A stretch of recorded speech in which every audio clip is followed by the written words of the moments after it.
So we had posted a meeting for 9:15 a.m. and but we do not have a quorum at this time. So what I'm going to suggest is that after reviewing everyone's schedule, that we come back at 10:30, where we believe that we will have three physical present commissioners, and we will start budget workshop at 10:30. And I would just direct anybody online to join us again at 10:30. And I can't even really gavel us in. This is really more just a public service announcement. So we'll try again at 10:30 and start budget workshop as it was originally scoped. Thank you.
let's take us up.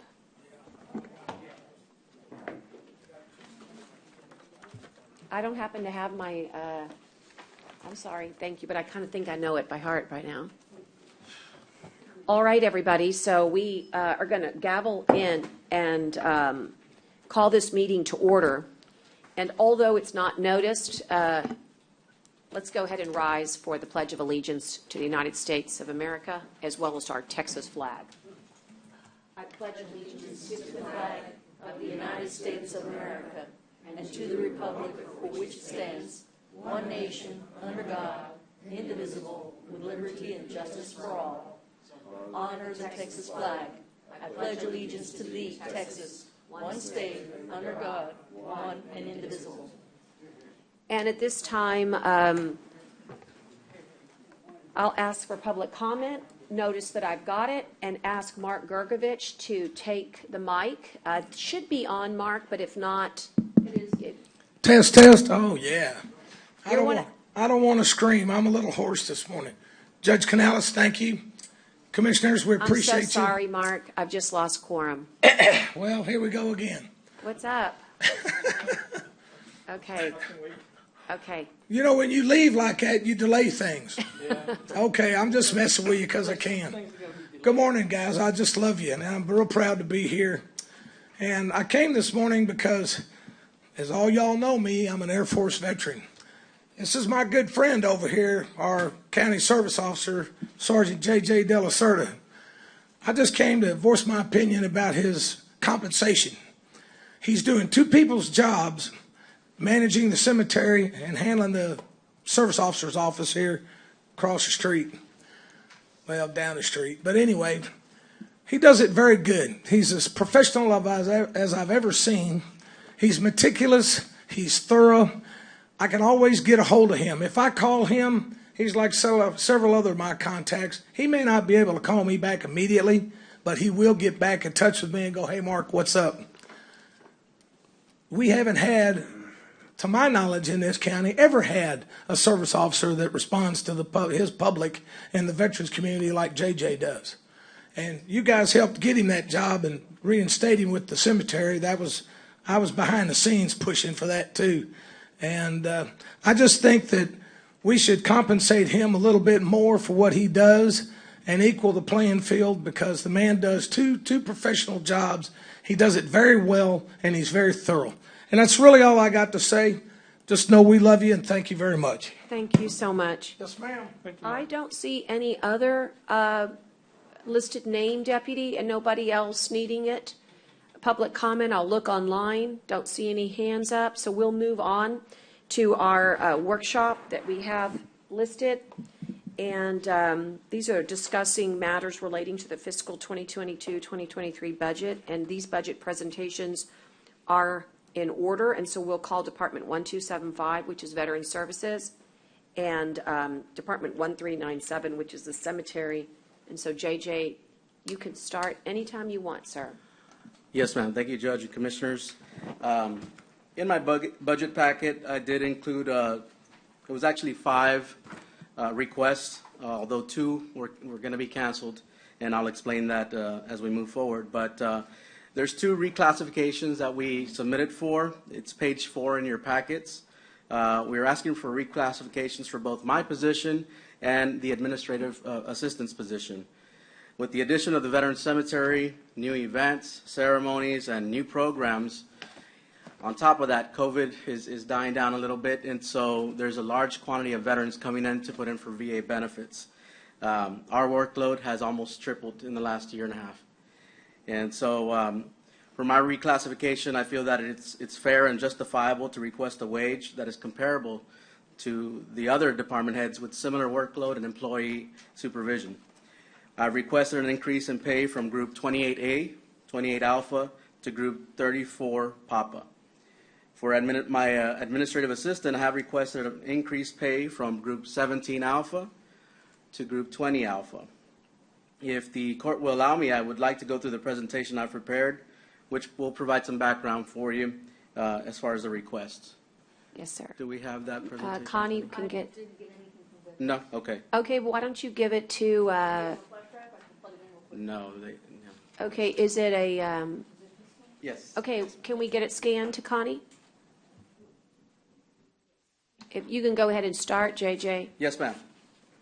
we'll get it up here shortly. Yes, ma'am. So I put a presentation together, Judge and Commissioners. Just, I really didn't want to make it boring for you. I know you have a lot of budget workshops, and so I want to make it fun and introduce you to our team. Of course, you have the first page, and it has my information on there, my current group and pay step. I currently supervise 14 employees. I'm certified and accredited as a VSO through the Texas Veterans Commission and VA. I did also include a pay scale chart in comparison to the other department heads within Nueces County. All of them are within the average of 34. I fall out of 28, even with the cemetery tasks. So since my hire date, November 21, 2019, we have received 3 big awards throughout the community. The first is the Corpus Christi Mayor's Committee for Veterans Affairs Veteran Advocate of the Year for 2020. The Texas Veterans Commission Veterans Claims Service Officer of the Year Award, that's 2021. And the Texas Veterans Commission Excellence Award for 2021.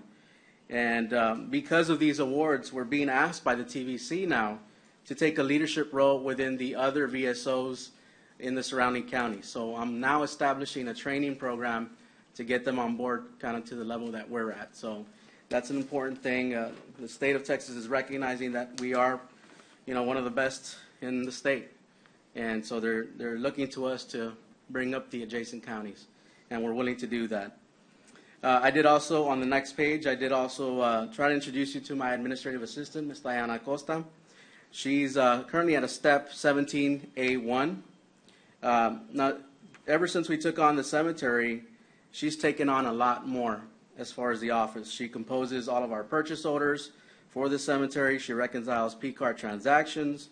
She helps me with timekeeping and payroll, and she also handles any human resources that we have that come down from human resources.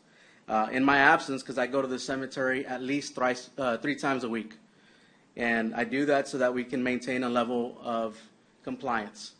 Not only do we have to meet state guidelines, but we have to meet VA federal guidelines, which is very, very thorough. And so I go out there at least 3 times a week. In my absence, she assists veterans with filing for benefits. She does appeals. She composes the Nueces County Quarterly Newsletter, which we push out every quarter. And she runs the day-to-day when I'm over there at the cemetery. So I think it's justifiable for her to receive a pay raise. I did put some comparisons in regards to Georgetown, Texas.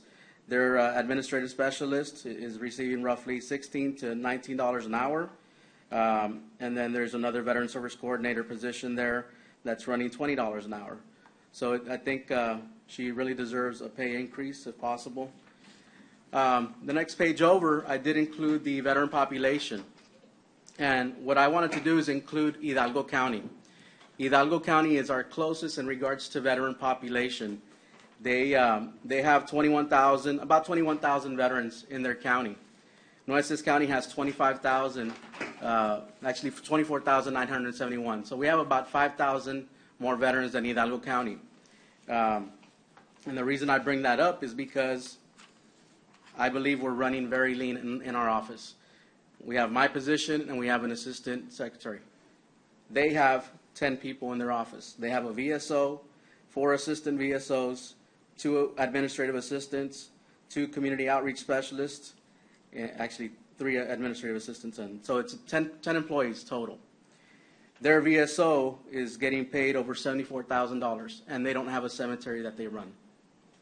Okay, their administrative assistants, actually their assistant VSOs, are getting paid over $40,000, and so again, I just wanted to mention that. So we're running very lean, I believe. I reached out to San Patricio County. They actually have a VSO, an assistant VSO, and an administrative secretary, 3-people team. And they only have 5,000 veterans in their county. So again, I think we're running lean. I think we're giving you your, we're using the money we're funded for properly, and I think we need some more help. As I mentioned, we took on the Nueces County, the Coastal Bend State Veterans Cemetery. And with that, we know that's a big undertaking. We constantly need supervision out there. The operational maintenance, it's, you have to be pristine in everything that we do out there. The current staff out there is 12 cemetery staff and 13 volunteers that we manage. To date, there's over 4,900 decedents buried at the Veteran Cemetery that we take care of and look after on those hallowed grounds. So the cemetery itself not only serves Nueces County residents, but the whole coastal Bend area, and actually anyone nationwide. So if you have a veteran that, let's say, was born and raised in Nueces County, but they leave to Washington or to another state, they want to come back home, we serve those veterans. We don't follow county guidelines. It's for anyone that's eligible to be buried out there. Currently, we're interring an average of 60 veterans a month, 60 veterans dependents a month. And so what that does is it increases the volume of services that my office provides, not only on the cemetery portion, but the benefits portion, because the staff, what they do is they inform the surviving spouses and dependents that we can help them with survivors' benefits. That's an addition, okay? We're not just serving Nueces County residents. It's any and all veterans and dependents that come our way. We did also create what's called the Veteran Connection of the Coastal Bend, if we go down. Can I ask a quick question before we get there? I know this is based on, at least 1 month old data, but I remember our last visit with Dr. Kelly. Do we have any vacancies at the Veteran Cemetery? No, ma'am. We don't. In other words, we've used all the positions. That's correct. Okay. Yes, ma'am. Was there a vacancy? There was a vacancy for the grounds maintenance And we level. filled it? Yes, ma'am. So Great. we actually stole from Scott because we got someone from from Coastal Parks, but we did fill that position. Okay, Yes, good. That way, when we look at the budget, we'll see if we have any savings, Yes, we'll ma'am. see it as real savings because it means we're fully staffed. Yes, ma'am. Got it. Okay, thank you. And I'll go back to the cemetery as far as the budget I itself. appreciate that. Yes, Okay, ma'am. thank you. We did also create what's called the Veteran Connection of the Coastal Bend. This is a Facebook social media outreach page.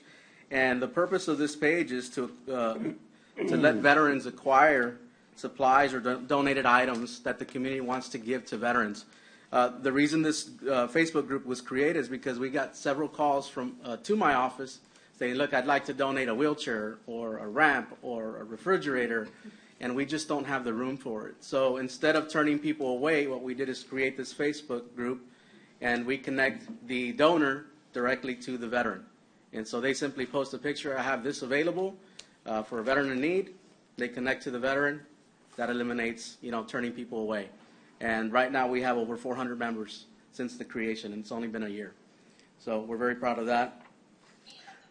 We've also created events and ceremonies. Coastal Bend Field of Honor was our first annual last year. We are going to work on that this year. Upon taking on the Veteran Cemetery, we also are in charge of the Wreaths Across America ceremony, Memorial Day ceremony there at the Veteran Cemetery. We collaborated with L&F Distributors in our Feeding Our Heroes event, where we fed every homeless veteran in the county. We've also put on Nueces County resource fairs. During COVID, we put one together at the Del Mar Economic Development Center, and we had over 250 veterans show up for that particular event, so it was very successful. We do also collaborate with the Corpus Christi Mayor's Committee for Veterans Affairs to do the Veteran Stand Down. We do that every year, where we provide health services for our homeless veterans. We feed our veterans. We provide immunizations, backpacks, clothing, and so we continue to do that on a yearly basis. We did also help with the American World War II Heritage Region application, which I hope is very successful.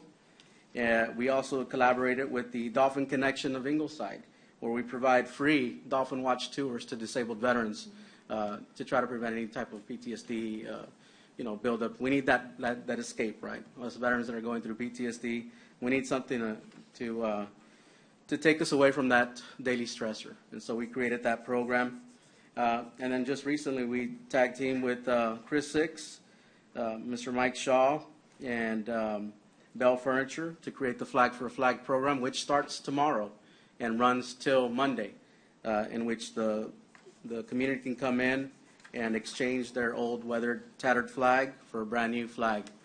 And so Since we came into office, we can move on to the next. There we go. We've also expanded our veteran services.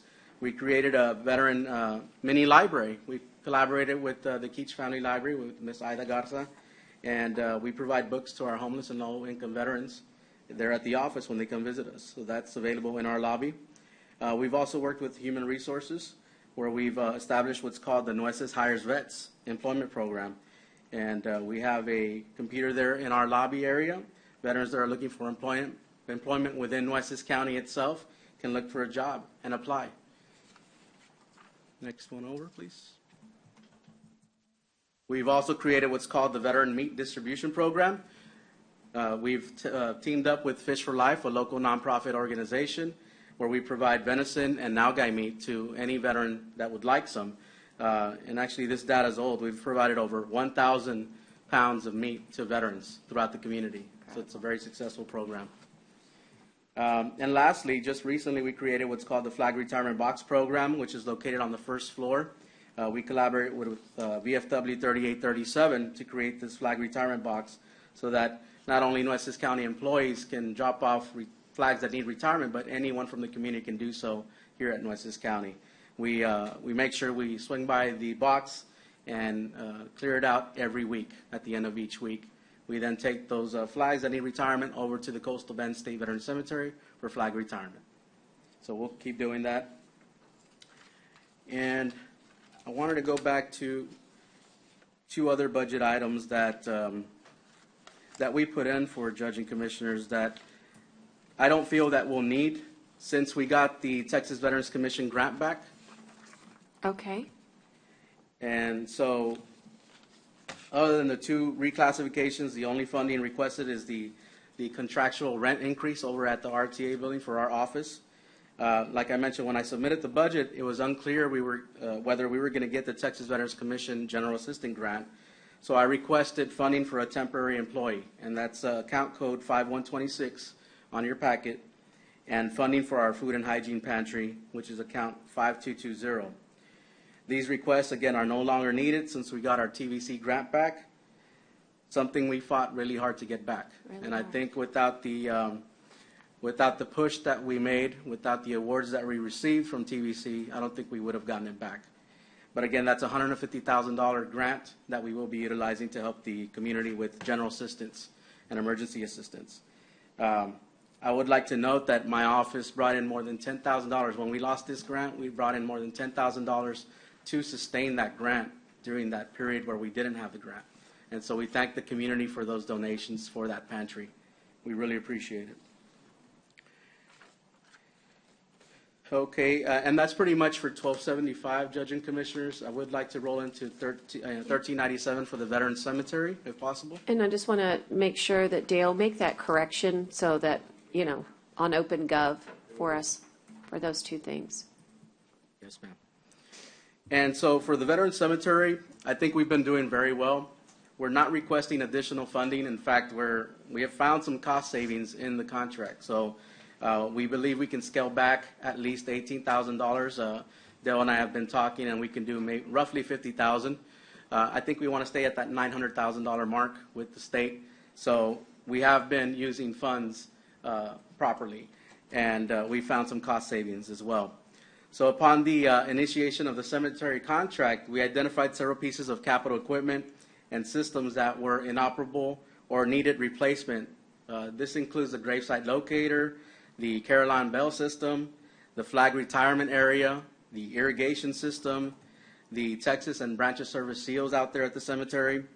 If you've ever been out to the cemetery, you know that on I-37 we have what's called the fencing that they use for cows. Well, we've worked with the state. We've now got bids, and the bid's actually been approved. And so we're going to put really nice ornamental fencing throughout the whole perimeter of the cemetery. So that's a big, I think that was $80,000 worth in fencing alone. And we are planning to do plant and tree replacement of 142 trees and plants. And we've also just started, just yesterday, putting compound privacy fence screening around the compound where we have our equipment. Per VA guidelines, you're not supposed to be able to see any of the concrete liners or any of the equipment that's in the compound. So we've been working on that, and that's being done now.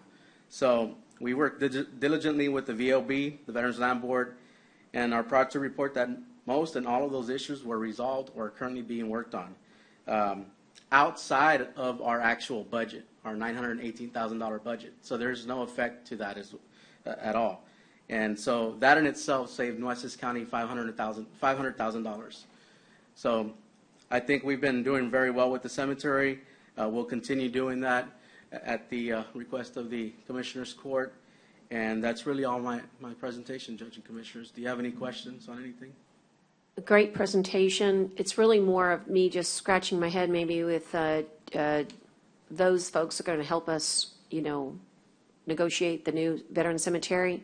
There was one item that I thought was very positive in the mission contract that I think everybody agrees from the VLB side, and I think it's good, but I'd like to bring it up. And that is if we do have cost savings, that it be placed in sort of a, cash reserve type of fund that then could be used for capital expenditures. Yes, ma'am. And I just would like to say that I think that's a great idea for next year's contract. And it's been done in Mission, and so they've been able to do, actually, I think they used it for irrigation. Irrigation, yes, ma'am. But that's a wonderful concept that if you have savings, rather than send it back to the state, let's use it in a fund that the state permits for they'd have to approve the capital expenditure. Absolutely. But it creates our own fund. And so we're looking at best practices. But having said that, given that you really have made a very good case for the VSO's documented salary being so different, departing from our own directors and from others, I'm wondering if we really do have savings of $50,000 in this new contract. Let's say that in order to get him up to where he needs to be in parity with others, can't that be part of our new Veteran Services contract? So that Nueces is looking to, we put it inside the contract where the GLO reimburses us. It's a thought. I'm not saying that that's how we have to do it, but it makes sense to me because of the time that he's spending over there and because we've already demonstrated cost savings, improvements to capital, et cetera, et cetera. Just a thought from our side of negotiation. Yes, Your Honor. When we set this department up, we set this up as it is a department, but it's working as a fund. It has its own balances, its own fund balances, its own equity, its own cash balances, and any excess funds that we receive from the state goes into the reserve account of the fund balance. And as they are using in Mission, we can use the fund balance for other items as long as it's approved by JJ as well as the Veteran Plans Board. Okay. All right. Good job. Any questions for JJ? Commissioner Chesney has joined online, so I'm reporting that. Any questions for JJ? I don't have any questions, Judge. All I have is praise for JJ and his crew. Thank you, sir. I live out in that area, and every time I pass by there, I like the way it's looking. Your guys are always out there working or watering. So, JJ, thank you. I think you've done a great job.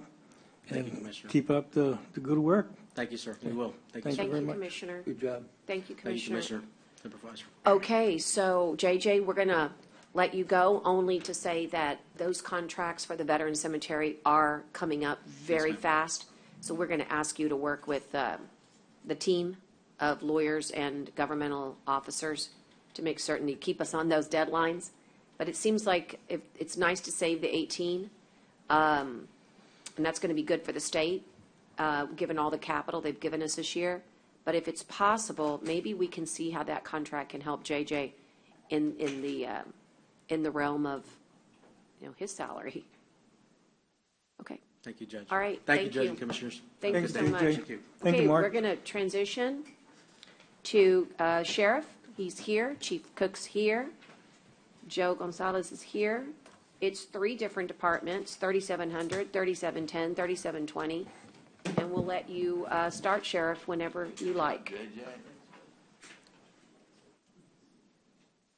Man, I admire that, Judge and Commissioners, that he was able to celebrate cost savings, because you're not going to hear that from me. and I am You're in awe. envious? You're envious, Sheriff? And I wish I could somehow follow up on what JJ did when it comes to saving the county money, but law enforcement gets more expensive every year. Yeah, it does. The county jail gets more expensive every year, and especially in a situation like we find ourselves in with a very old, dilapidated building that's cratering all around us. And so we're ready, Sheriff. We're ready. And we'll have that conversation, Commissioner. But anyway, County Judge and County Commissioners, thank you for allowing us to, and I brought plenty of institutional knowledge with me to answer your specific questions. And I guess we'll start with 3700, which is the Sheriff's Office itself, and looking at last year's budget compared to what where we're projected to be moving forward. Let's see. You can go on to the next one. So, and we'll start with 3700. So 3700, the Sheriff's Office itself, we have currently 17 vacancies, and the majority of these vacancies are in patrol side and also on the warrant side.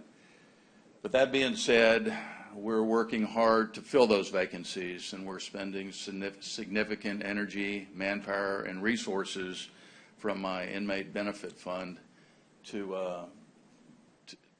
enhance our recruiting effort. And you'll see billboards, and you'll see television ads, and above all, you'll see a lot of human effort at job fairs and community outreach to try to fill these vacancies. Every agency in the state of Texas right now is facing the same challenges, and it's a very, very competitive job market out there, not just for correctional officers, but for sworn. And we are doing our best to compete in that job market. That being said, the vacancies exist, but we're still coming to you asking for 2 additional deputy sheriff positions in the warrant division. They serve primarily as courthouse security. These are the ones like David sitting behind me that they're attached to Captain Garcia in the warrant division, but they serve primarily in the courthouse.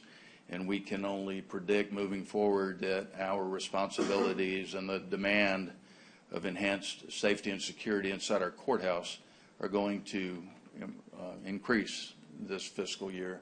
So we come to you asking for 2 deputy sheriff positions in the courthouse. The patrol function out in the county remains, it does not remain stagnant. There's significant growth out in the county, in the unincorporated areas of the county. And along with our partners in the constable offices, we have seen an increase in the volume of the workload out in the county. So I would make a case for 2 additional deputy sheriffs in our patrol division. Vacancies also are what we perceive to be workload demands, increased workload demands in 3700. A very significant piece are the crime data clerks.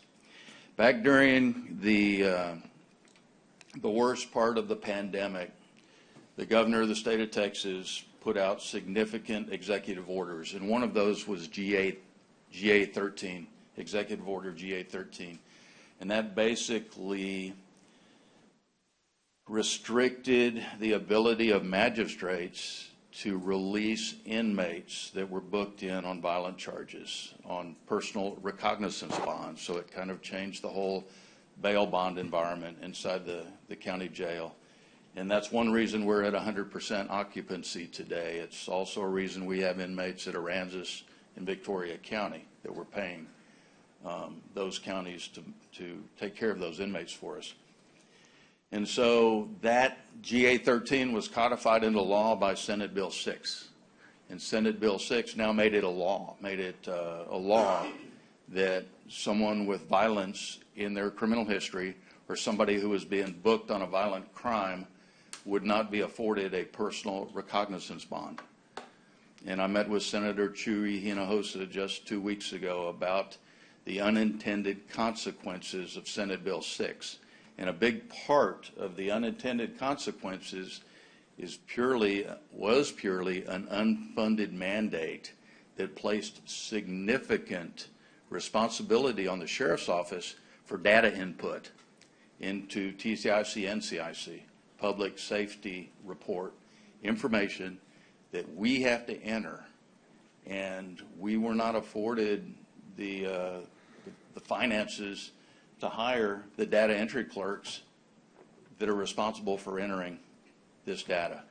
And so I'm coming to you today saying that we need those 2 crime data clerks specifically to enter all of that extra work that was created by Senate Bill 6.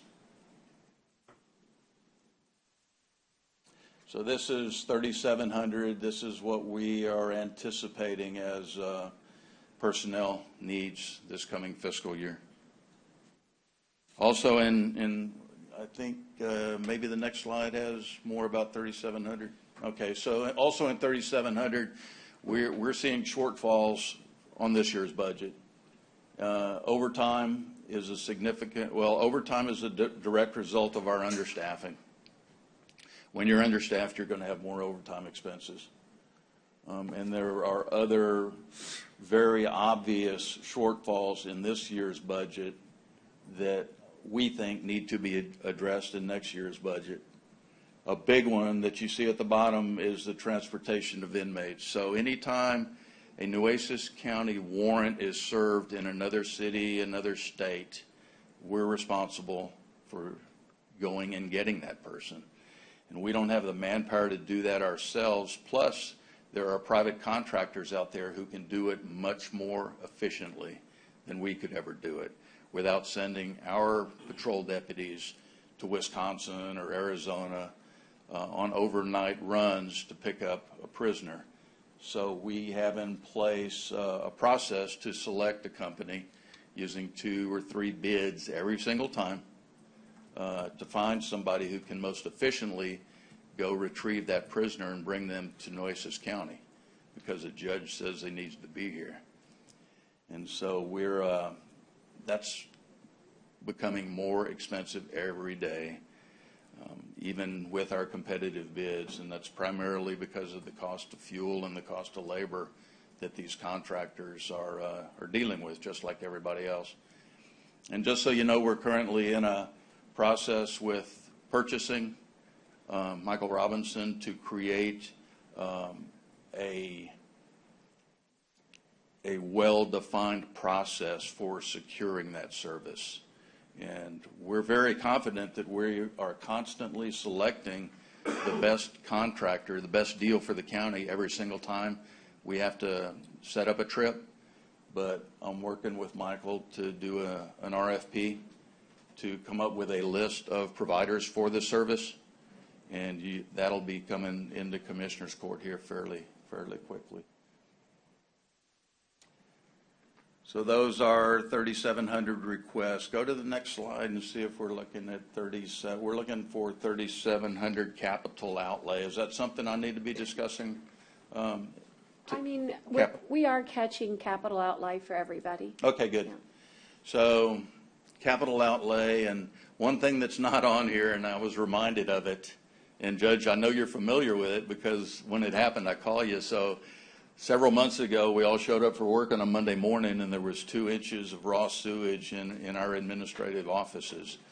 And when those inmates destroy and damage and clog the toilets up above us, that raw sewage ends up in our office. And I was just so impressed, not only with Public Works and with ServPro, the contractors that came in and vacuumed out everything and did their best to restore that carpet, but I was even more impressed with all of my administrative staff who didn't go home that day, even though it was a toxic environment. We had to continue to work that Monday and the rest of that week. And it took about 2 weeks for us to recover, at least get the carpets dry. But when you walk into the office today, you still smell it. And that's something we talked about, Judge, as far as getting that carpet out of there. Yeah. And doing vinyl or tile or something other than carpet, because that that carpet will never be the same. No. And an incident like that is very likely, no matter our best efforts up in the jail to prevent situations from that like that occurring, they happen. And those inmates have so much time on their hand to make it happen. And so it's really just a matter of time before we come to work to 2 or 3 inches of raw sewage again in our office area. So. And we really don't want you to even wait till next cycle to get that done. We think that can be done way before that, just Tyler so Vinyl. you know. I appreciate that. And I couldn't even predict that expense, but that would be a capital outlay. That would be something that needs to be. Our building maintenance. Right. Mm-hmm. So anyway, thank you for entertaining that. The other items in 3700, so our criminal investigation division is a very strong team of a captain, a lieutenant, and about 7 detectives. And they, coming from another agency that was very well funded, when it comes to the criminal investigation side, I was, and I still am, a bit concerned that they don't have the technology that they need. There's been so many advances in technology when it comes to criminal investigation, and we frequently find ourselves reaching out to our law enforcement partners in the region, asking them to do things that we ought to be able to do. And so you'll see a wish list here of surveillance items for undercover operations, and then also crime scene items like the crime scene lighting and the computers and printers and monitors. And this is a wish list primarily from my CID, my Criminal Investigation Division, to make them more effective in what they do every day. Yeah, and I think we ought to kind of keep track, guys, on our side. Anything that looks like this needs to be, considered. If it's not part of the 2.5, then we need to augment the 2.5, because that's just a no-brainer. That's in the administration of justice, and we actually have the dollars to do it. I hate to see it in capital outlay when it can really come from our upgrades, IT-wise. I'm just saying, let's track that. The next one's 3720. It has kind of a mix, doesn't it, Sheriff? It's got those handheld radios. They're so expensive. Yeah, okay. Can we go back a couple of slides to 3720, personnel requests on 3720. So 3720 is now the jail. So now we're going into the jail. And we, just like every other sheriff's office in the state, are shorthanded. We are 77 vacancies of correctional officers. And the way we have met that challenge and remained viable as a county jail and compliant with Texas Commission on Jail Standards is we just recently reconfigured our entire work schedule. Instead of the preferred 3 on, 3 off, 2 on, 2 off, the correctional officers, the dedicated women and men inside that jail, are now working 4 straight 12s. And that was about the only way we could take that manpower shortage and make it work.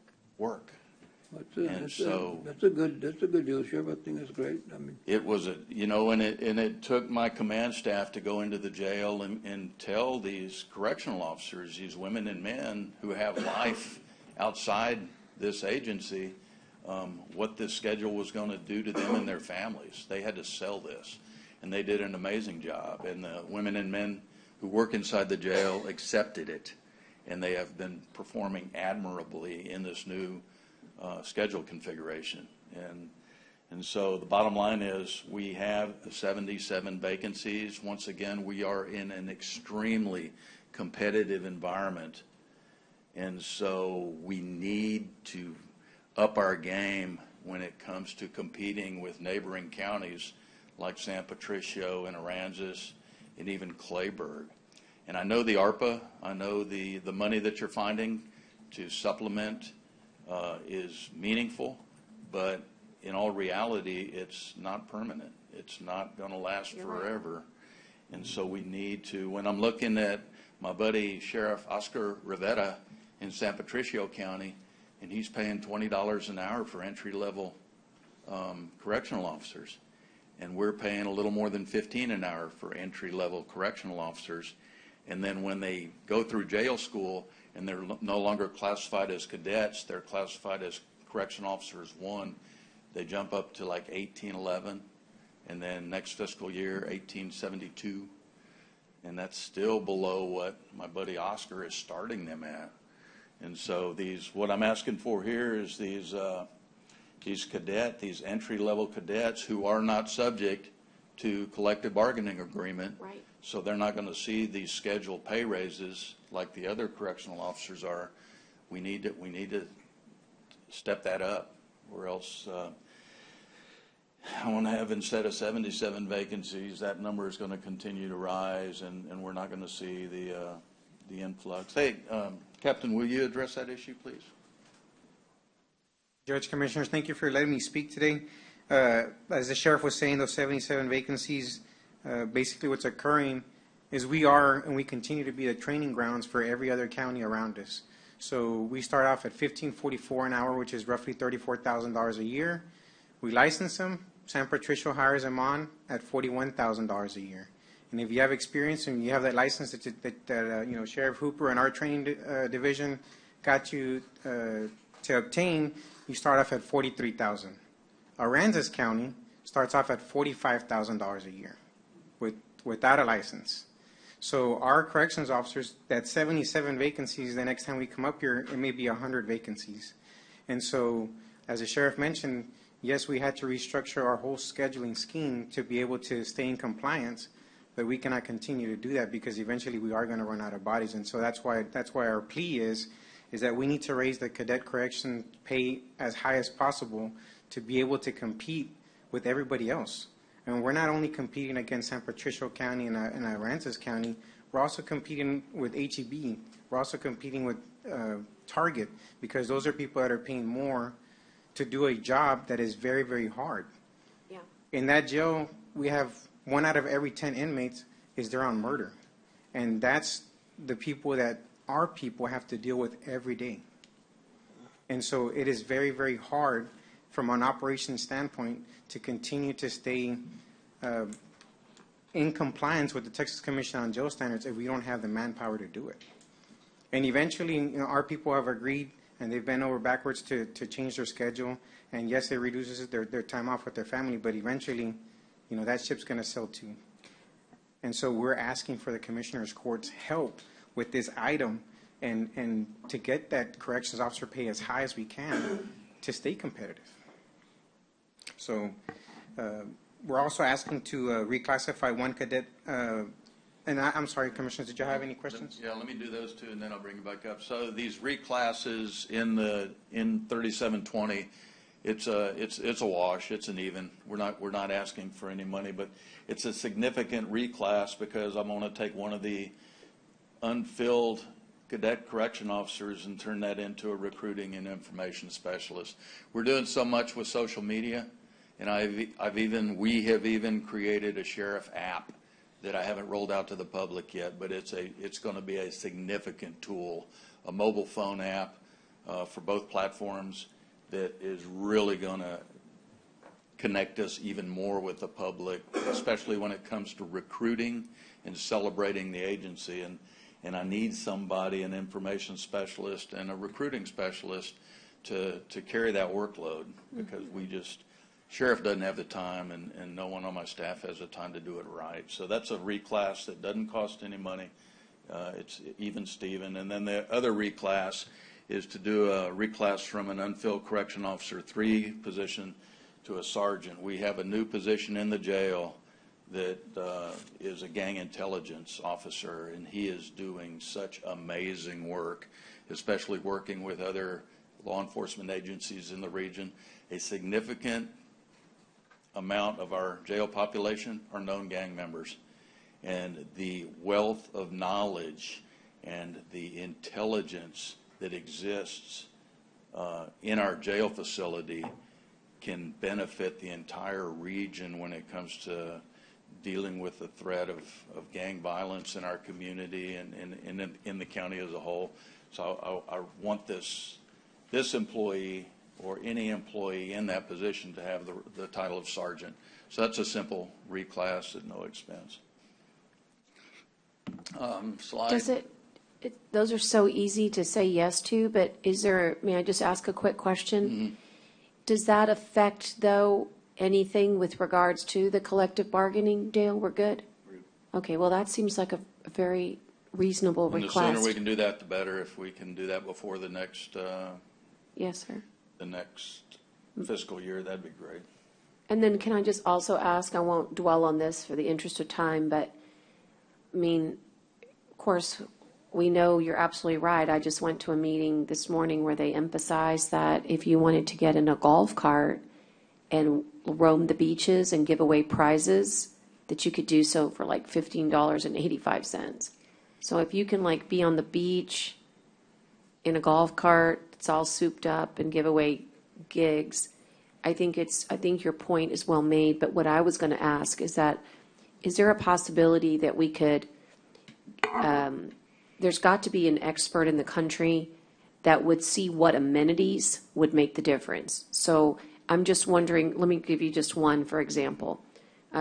We've talked about this, about a shooting range, about an academy that would get you so many free, almost like think of it as a membership, right? Like a very elite law enforcement club that would get you get this many times at the shooting range, you get a gym membership, you get, in other words, is that something that you would see inside of a collective bargaining agreement?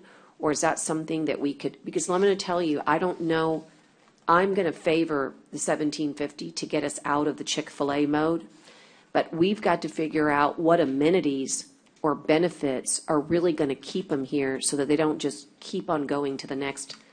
In other words, how do we do that? So, Judge, that's coming up in 37. All right, then we'll just 20 hold. capital outlay requests. All right, we'll just hold. Thank you. Go ahead. So can we go? So yeah, okay. So going back to requests, the previous slide. Previous slide, Connie. Previous slide. Okay. So this is kind of where we're at, looking at this year's budget and what remains of it, and where we were short this year. And the overtime's huge. We've just about blown through our overtime, and that again is directly related to our staffing shortage. And overtime's an interesting animal. We have correctional officers that love it and have become accustomed to it and even dependent on it, and that's unfortunate, but that's just the way some budgets work. And I hate to say forced overtime, but scheduled overtime is not appreciated, and that has resulted in correctional officers leaving because they didn't want the overtime, didn't need it, or it certainly was when they weighed that against their time with their family. And so that's, but the bottom line is it's an expense that, and I had this conversation with Dale shortly after I became the sheriff because it concerned me. And he explained to me that, because of those 77 vacancies, you're going to have unpaid positions. You're going to have positions that the paycheck didn't go to because, and it does, in some sense, it does kind of level out towards the end of the year with the unpaid positions and the overtime expense. But it's still something that I wanted y'all to be very aware of. We're also seeing shortfalls in the office expenses and food and kitchen, uniforms, county inmate housing expense, and y'all have addressed that one at a different level as far as what we're doing there in Victoria and Aransas and your innovative ideas on how to pay for that. Inmate uniforms, mattresses, and supplies. I do a significant part of that funding through my inmate benefit trust fund, where the revenue comes from my commissary contract, but still we have to monitor that because that contract, that revenue from our commissary contract specifically is not allowed to supplant county responsibility. So I wanted to bring that to y'all's attention. Then if you'll go to 3720, I believe it's the next. Can I ask you, since it's such a huge amount? Yes. So in the food and kitchen, so that's exceeding the Aramark? Yeah, and you know what? I got to revisit that. Because that seems so odd. Okay, we can revisit that. Yeah, I need to look at that. All right, fair enough. That one I wasn't prepared for. Yeah, no but worries. You're right about our contract with Aramark and the Yeah, vendor. we can work on that. Okay. So capital outlay request in the jail. Now the first one, and I'm gonna speak to the first one, then I'll get Captain Gonzalez back up here on some of the others. But so the correctional officers in the jail, when they're not doing a pipe check or a key check or making their rounds, they spend the majority of their time sitting at a picket. If it's a direct supervision pod, and a picket is basically a desk in the middle of the common area, and they're sitting in these chairs. Those chairs are used 24 hours a day, 2 shifts a day, 12 and 12. And our chairs are falling apart, and it's creating a health issue for some of our correctional officers and also a safety issue if the chair is not stable. We need to refit those chairs. I don't know the age. Couldn't tell you when they were purchased, how long they've been there. Maybe Captain Gonzalez can. But the bottom line is, and it's not just any chair. It's a very significant chair that needs to hold up for big correctional officers carrying a lot of equipment. Okay. And so it needs to be a very durable thing. And I believe we're looking at about $800 a piece. But those chairs, that's a necessity. That's not a luxury by any means. And so I'm gonna turn it back over to Captain Gonzalez, and he can tell you a little more about the need for the chairs and then other capital outlay in the jail environment. And Judge, as you were saying, like maybe some of the things that we can do is help with maybe the working conditions. Yeah. And so the chairs is definitely one of those things. It's not a want. It really is a need. And another need is these 100 handheld radios, which I know it's a huge cost at $4,000 a piece. And as we know, we have a pretty big sized jail. These radios are the lifeline of that officer who's working in that unit. And when you key up and your radio doesn't work for backup or for medical attention, this is a need that we need. We need new radios. And unfortunately, our guys do get into scuffles. And so sometimes the radio may fall off and it breaks. And so is it a Daily Wells product, Joe?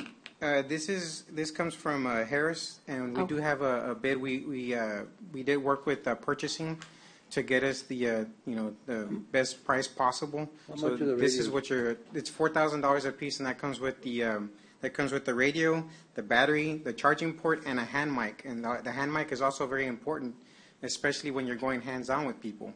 So you need that hand mic sometimes because if you need to get somebody away from you, you can still be able to key up without having to reach. So this radio is very, very essential to the safety and the working conditions of the people that are working that jail. And so we need new radios. Is it still under capital outlay? With that price, yes, our radios and other stuff, because of the type of equipment it is, it's considered an exemption or extension item. These would be required to be an actual capital asset that we track. And Make a list, man, what you need. And this also includes the reprogramming That's right up fee, here. Commissioner. Yeah. So see it on the board here? Yeah. No, I'm saying Dale can get that from there, I guess, from there right now. What was the question? He said, I don't know how many you need. it's we need 100 radios. See, it's Oh, I'm right up, sorry. it's I'm right looking up at- here. Yes, sir. Oh, I see it right here. I'm Yes, sir. sorry, I got it.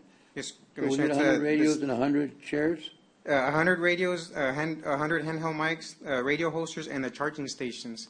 And that also includes the programming fee. But the chairs also, 100 of them? Yes, sir. I bet Harris, I know Daily Wells, and I bet Harris, when we did our P25 radio Right. upgrade, they'll finance that. I bet we should look into that as a way to catch a little breather and get you what you need. That's something I want to look into. I just need more information about the radio product itself. And but- Judge, we can email you the whole entire packet Yeah, that we let have me from look at that. purchasing. That's what I was asking. Yes, and Commissioner, we'll be more than happy to email the Yeah. whole court. We can get you We have all some that now, information some available later, for you. Or all, once you give us the package. Yes, sir. In fact, I'm stepping out of bounds because I haven't gotten the confirmation, but I know for Metrocom, you remember when we saved a fortune. There's a big surplus there. Of course, they want it for cash reserves, Sheriff, but the point is, we may not have that luxury. We may need to get some of those dollars back and use them for these new radios. We saved over $500,000. Now, don't get me wrong, the concept was to stick it in Metrocom's reserves because we need to build reserves there. But maybe we start next year. Or do half, Or do half. Anyway, I'd like to mark that, Teresa. I'm catching, that's why I love workshops so much, because it gets you to figure out how you can solve different problems. But that 400,000, I think we need to work on that.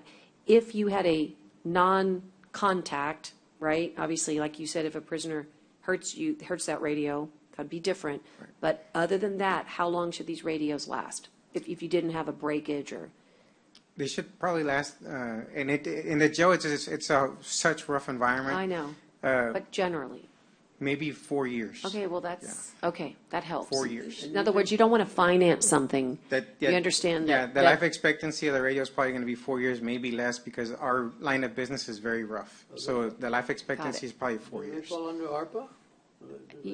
Yes, I mean, under lost revenue for government services, for sure. But I think, yes, the answer is yes, but I think we may have some dollars from our previous 2019 Metrocom radio upgrades. Metrocom radio upgrades, not our tower, but our radio. Do you remember that? It was like $565 or something like that. Right, we haven't actually paid. Okay, well, Sheriff and I are on that committee. We're going to go poke around. Okay, thank you, Joe. That I think is important to all of us, that you have radios that work and chairs for your staff. All right, Judge, and we also have an evidence locker that we need for the annex. It's about $9,962. We're also requesting 4 laptop computers, $2,300 a piece. We have 5 black and white laser printers that we need. They're $450. As you know, the amount of paperwork that we do at the jail is insane, and so we need more printers. So our grand total request for capital outlay is it's right at $500,000, $501,000. Ms. Teresa, we may have already allocated it somewhere else, but when we built the evidence room at the annex, do we have any leftovers?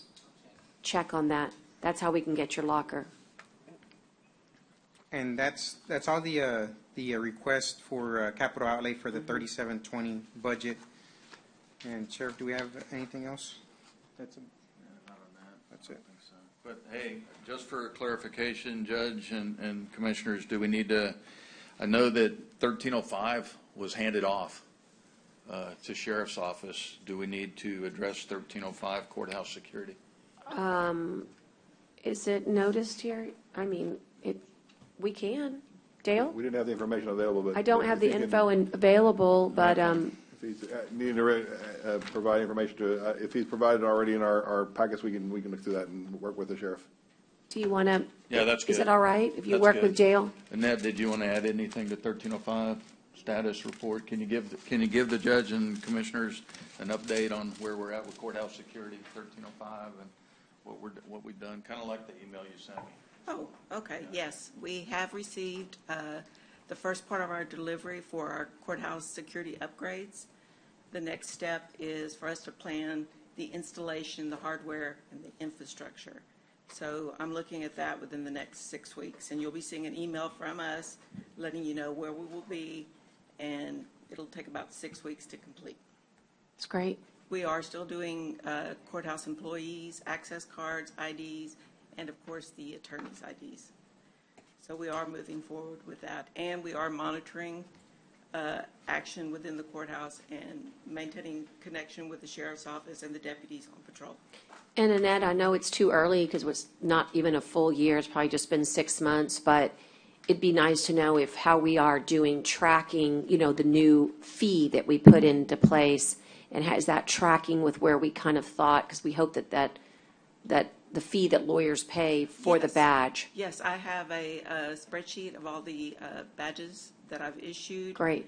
And, yep. In other words, are people buying? Absolutely. Okay, so it is absolutely. working. It is working, and we have it up on the sheriff's website. I've had attorneys just stop in. We've been able to schedule and work them in. So yes, it Very is good. working, and everyone seems pleased. Very good. I think it's nice to have the presence on the first floor too. Definitely, and a lot of the county employees like it because they can just come in, meet with me, and we'll get them taken care of, and they're out. Mm-hmm. So it's good. And you're protected too, right? On your, can anybody just open the door or? You can open the front door, but I'm behind a locked door. Okay, thank I you. also have a Just want to make sure. handheld radio, and of course I have courthouse security that does check on me throughout the day. Great, thank you. You're welcome. Very good. Where shall we head next? I think that should be it. I stand ready for questions or comments. We dealt with 3,700 and 3,720, and I can claim, like JJ did, I can claim a lot of success in 3,710 because I'm not asking you for anything for 3,710. Good job, We're Sheriff. in a good place. They did need some equipment, but I found funds for that inside my office, existing funds, and so we were able to take him off. Okay. It's not so much a question, but more of a comment. Working this morning, court yesterday, as you know, you were online, we approved out-of-county housing dollars, working with Cooper, Lance, Right. doing a great job getting us the backup documentation we needed this morning, so that's excellent. But thanks to Teresa, who kind of wisely said, hey, what about the transportation? Moving those inmates from Nueces to Aransas, Nueces to Victoria. I just wanted you to know that I think we can capture that as well. And so we're going to have that vetted. But first I needed that documentation, and Cooper's getting that. I just wanted to at least let you know that the more we can think like that, Got it. that the smarter it's going to be. It might be only 100,000, but that 100,000 could pay for chairs. Well, and that's one thing, Lieutenant Cooper's tracked the housing expense. Yeah. And I believe Victoria is 65 an inmate per day, $65 inmate per day, and Aransas is 72 inmate per day. But you're right, we didn't look at, and it's not just taking them there and back, because a lot of the inmates that go to Victoria and they don't want to be there, they disrupt Victoria Jail and they get sent home. Oh. And so that's another trip. We got to go get them. That's an unexpected trip. But I think we can recreate all of those events. I think it and sure come up would with be a great. dollar amount. I think, and so you'll see an agenda item for me to scoop that up, because I don't feel like the agenda item I had yesterday captured the transportation piece, and I want clarity. So that's great. And again, thanks to your team, we've got the documentation. Interestingly, Sheriff, the memorandum basically calls for that the reason those numbers were a little off is because in January they scooped it up to 3% increase per the MOU. So that's why that rate I went got it. from 70 to 72. I got it. Hey, Judge, Yeah. I'm just going to say, I think you were really clear yesterday. If you want to do another one, that's great. But I think that's what the purpose for that at least that was the intent that I had. And I think you had was to cover all of that cost right in the ARPA stuff for the transportation and all the out of county and out of housing stuff, correct? Yeah, and I'm happy that you think that. That was my intent, but I just I needed the thought so. county attorney to give me that blessing that, it's Matt, right? Yes, Matt, nice to see you, Matt. Pleasure being here. Thank you. The question is what we meant on the out-of-county housing was yesterday, does it include everything to get you the out-of-county housing? In other words, the transportation. And if it is, that's great. And if it's not, can we do a cleanup? Yes, Your Honor. Yeah, and again, I'm I happy. fully expected that was all in the cost. In fact, if you remember, we tried to do it for the upcoming year, but we couldn't do that one because we didn't know what the cost was. But I think that was certainly Okay. that's where I thought it was, and if you need more legislative intent, then there's some more. Okay, so that's good news that he thought that too. So we'll just ask you to get back to us. But the point is, Sheriff, is that we're trying to get those dollars back because they're directly related to the backlog. And if we can, maybe it frees up some dollars. Hey, there's one issue I skipped over, and I just remembered why I brought Chief Cook. Dave, would you? In 3,700 requests, there's just something maybe I wanted Dale to look at or y'all to look at on 3,700 requests, and it's something that's always been done. It's a historical thing. It's been done for a long, long time, and Chief Cook kind of clicked on it, and so just for the sake of discussion. Hang on, I'm getting there. Well, you know what? If you can't find it, I'm sure Chief Cook can catch us up. But it has to do with the purchase of ammunition and the ammunition that is required for training and also for carrying. And the historical, there's the amount, $32,587 of ammunition expense. And so I'll let Chief Cook take it from here. Morning. Thank you, Commissioners and Judge. I appreciate the time to address you this morning. Ammunition has typically been purchased when we can find grant money to buy it. It's never been part of our general operating budget. And that is a yearly annual expense that should be absorbed within the budget. I shouldn't have to worry about whether I'm going to be able to find a grant or utilize grant money to buy ammunition every year. And the problem is that it's not just about ammunition to qualify our personnel to meet the standard for TCOL and their peace officer's license, but I want to make sure that our officers are trained to a level that our community expects. So there's going to be additional training. There needs to be additional training in regard to taking cover, movement, and shooting. And that's the same thing they would have to deal with if they were in a situation where we had an active shooter situation. Because I can tell you, it's one thing to stand stagnant and shoot at a target, but it's another thing when we start putting stressors on there. We expect them to exert themselves, get their heart rate up, get their adrenaline up, and so there's additional training we need to include in there.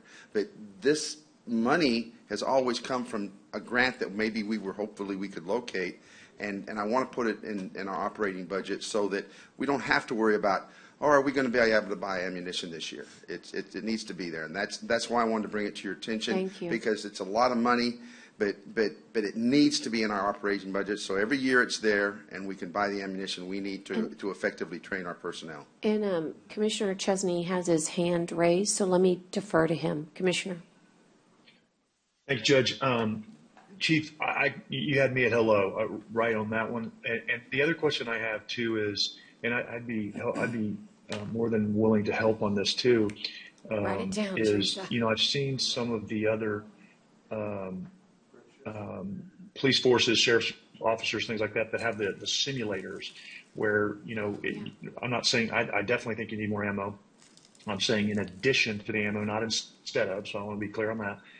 Do y'all have any kind of simulation or simulator to where you can train them without the ammo, but they have the guns and it has the scenarios and Yes, sir. You know what I'm talking yes, about? Yes, we have one, sir. I know Port Aransas has one. Yes, we have one. We have one, sir. They have one. We have one. We have a shooting simulator for the shoot don't shoot scenarios, and they're effective in getting our officers to make quick, deliberate, correct decisions on shoot don't shoot.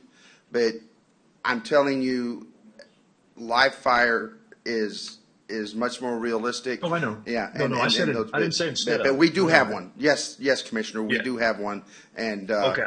And I've been here a year, and we've only used it a couple times since I've been here. But I have tasked the training division with putting additional training in regard to, I would like to see maybe quarterly our guys going through a simulation set up by our training division so that we would get more effective use out of that tool. Yeah, that'd be cool. And again, I wasn't saying instead of, I was just saying in addition to. So I had not heard that y'all use that a lot, but I didn't know it but that doesn't mean you don't. That's why I wanted to ask. So if you have one, I'd love to see it. And yeah, if there's some opportunities to use it more, that'd be great. I'll set up a agree demo need for you, ammo. Commissioner. Just let me know when you're available and I'll make it happen. That'd be awesome. I'd love to see that. But yeah, I agree. Ammo. I've had to do that for various people, help out trying to find some ammo. That has to be in the line item, I think, for sure. So I agree with that. Anyway, sorry to interrupt. Thank you very much. Thank you. I'm real surprised. I never knew you had a grant. Had to find a grant for the ammo. That was the first time I hear about it, but I wish it would have come to us before that. Well, I've only been here a year, and I wasn't here very long before the last budget. So this year, I'm far more educated and then have a much better grasp of what our needs are. Yeah. So I wanted to make sure I brought this to your attention. I tell you what, I can't believe that, but we need to change that. Thank you, sir. Excuse me, Chief. Yes, sir. Do y'all use live ammo when you're training also as well? Well, for like the Sims training he was talking about is no. And there's a lot of different training you can go. He was talking about a simulator where you have a video and different scenarios pop up and you make a decision on whether you shoot, don't shoot, interacting. Then there's also training available and equipment available where you can do what they call Sims training. And basically it shoots something similar to a paintball. And you can actually get into live fire type scenarios where you actually have bad guys shooting back at you so that you know you're taking proper cover and concealment. That's not part of this budget, but if you guys, if the court deems that you want to spend the money, I'd be more than glad to make that purchase, because I can tell you it would be a step up. And we could also share that same equipment with the constables, and we could work closely with CCPD, who has equipment like that, and bring in their instructors, and we could step up in regard to that. Especially, it's especially helpful when you start talking about active shooter training. Okay, when you all train or other departments train, do they still use what's called wire cutters? I've never heard the term wire cutters, sir. Wad cutters? Okay, wad cutters. We have practice ammunition. They're not wad cutters, but they're practice. We use a jacketed round because it's better for the weapons, so you don't have the leading. But we use a different round for training than we do for duty. The duty ammunition is far more expensive, and so we use a training ammunition that's not as expensive as duty ammunition that we carry daily. That's what I was getting at. Oh, yes, sir. Then, yes, we have a different ammunition when we train. Thank you all very much. You all doing a great job. To go to the next step level that includes you guys and the constables, how much is it? As far as which one you're talking about? You said to go one step higher. Oh, well, to buy simunition guns, I would have to get you a price, but I can find out, Commissioner, if that's what you want. I can certainly task somebody. We can get that information, and we could provide that, because that kind of training really is like it seems like live fire, but it puts you in a position of learning to take proper cover and concealment, movement down hallways, clearing rooms, and it teaches you in a hurry that was a mistake. You won't make that again because you get popped. You know. Yeah, I'd like to know what if it's going to include the constables. I think it'd be good. Well, I just think that if we had the equipment, we could include the constables in any of the training that we provided. Certainly, sir. Thank you. This is just I know we're ready to transition time-wise, but just a quick follow-up. Just about a month ago, we were in the process of getting you guys the funds for the K-9, but you're okay? Yes, ma'am. It all worked out? The sheriff determined that we would make the purchase out of Law Enforcement Trust Fund on the federal side. Okay. And we have selected a dog. Wonderful. Our handler will be going to school in July. He'll spend 6 weeks with that new dog, and we'll be coming back to work with a new dog in hand. That's and great. Then we'll be retiring, of course, Nueces once we have that new dog on board. Well, we had found a way, so if something doesn't pan out, sounds like it does, but let us know, because that's an officer too. All right. Thank you, Judge. I appreciate it. Thank you, guys. Thank you, Sheriff. Thank you all. Hey, Sheriff, I'll ask you a question. I think you and I talked about it before. The firearms that the fire marshal had, are those in your possession from Lock and Key? I think you and I talked about that before, but.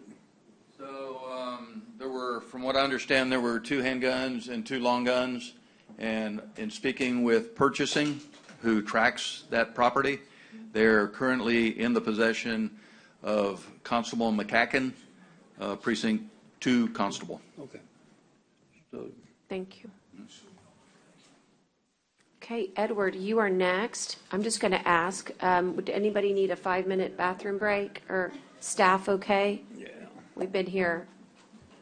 Okay, Commissioner Hernandez needs to go.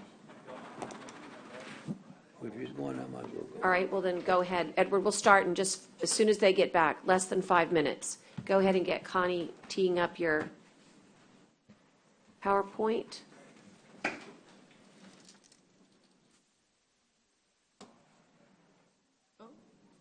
Commissioner Mottas joined and Okay, lost great. Commissioner Chesney. Okay. Yeah, he wanted to be here for the law and order piece of it. So ammunition, we can add that to the budget, but we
Even, you don't see him, but he's on the screen.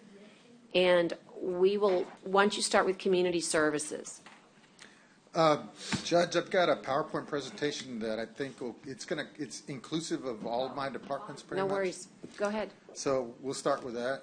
So Ms. Connie.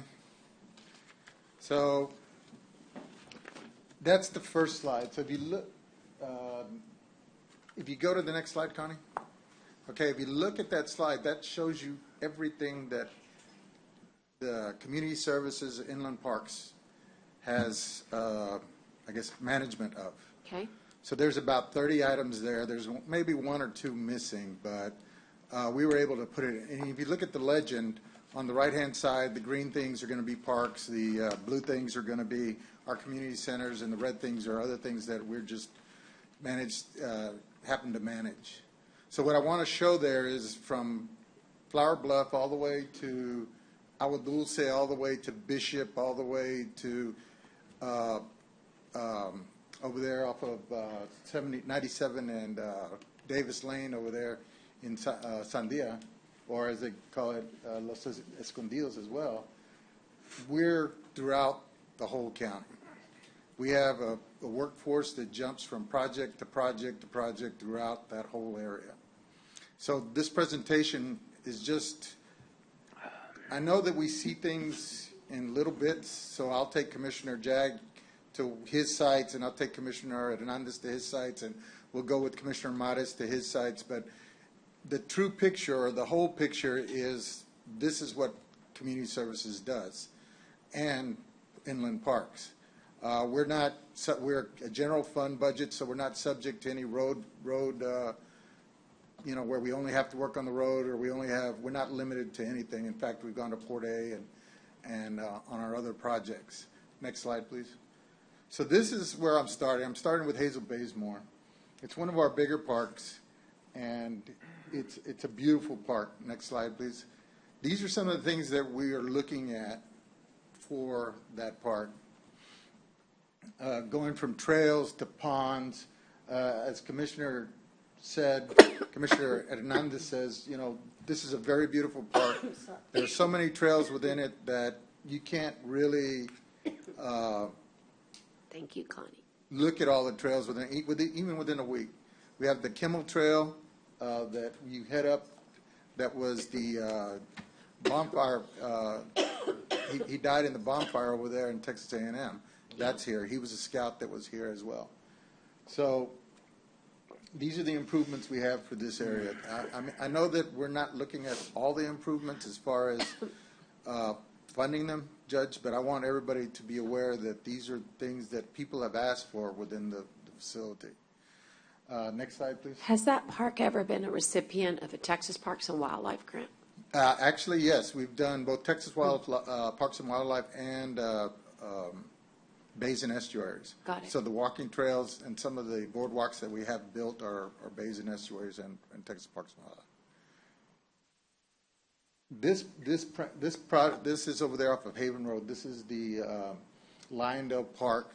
It's we are currently, if you look at the northwest ball fields, those we're currently working on licensing those to two groups. So the idea there is that those fields were given to us by TM, Tolosa Midway. So they're an asset that's available that we can actually charge at the gate. All our other parks have we can't charge an entry fee into them. So there's, because they're a public place, we can't charge for usage of water, we can't charge for primary usage for children, we can't charge for bathrooms. That's according to state law. But we accepted the TM properties, which is that Northwest Fields, as just general property. So there we can actually do that, and we're looking at a licensing agreement with two groups so that we can eventually earn some money that will be put back into the ball fields as well as the parking lots and develop the property. And they would maintain the field? They would maintain the field, and they would hold tournaments, that kind of stuff. Yeah. And then the county would get not a percentage, but we'd get a fee in the future from that. Next slide, Connie. So that is that is actually that property, and that's how we actually originally planned it. Though a few things are moved around, that's essentially what we have out there. Though we are actually asking for additional improvements. And again, these were all part of our master plan. These improvements were requested by the people from the area. So we've just put a dollar amount to it. And we have, of course, a priority list based on what we think would be the needs. But at this point, that's what we're doing. And these are very nice slides. Did we have, you were telling me a little earlier than we all came in, but these were put together as part of a master plan, right? Correct. Yeah. By LNV. Yes, LNV at that time. Okay. Yeah, at that time. Dura. Yeah. Now Ardura now. Got it. So when we go to Commissioner, this is Commissioner Jaggs there. This is the actual Bishop Community Center, is the next slide. These two properties we help manage. We have the community center, and community centers are misnomers because they're primarily thought of as senior centers, but we use them for everything. We've got classes going on there. We've got trainings going on in there. It's the the community doesn't have any other access to any other location, so that's what they use. And our partnerships with the city and with the different groups help train not only our people but additional citizens as well. We also use this for our heating and cooling shelters. So we're gearing up now to begin probably during this summer. It's going to get into 100s, 110s. Judge, you're going to pull the trigger and you're going to say, Edward, we're going to need to open it up and hold it open till it cools down. So those plans are already being made. The other building is the county building. Commissioner Jagg had a community room built there, which is in much use. Multi-purpose room. And then he also increased the size of the library. And we've got personnel that go and help maintain those areas as well. So they go over there and clean up and do that kind of stuff. We also replaced the roof as well.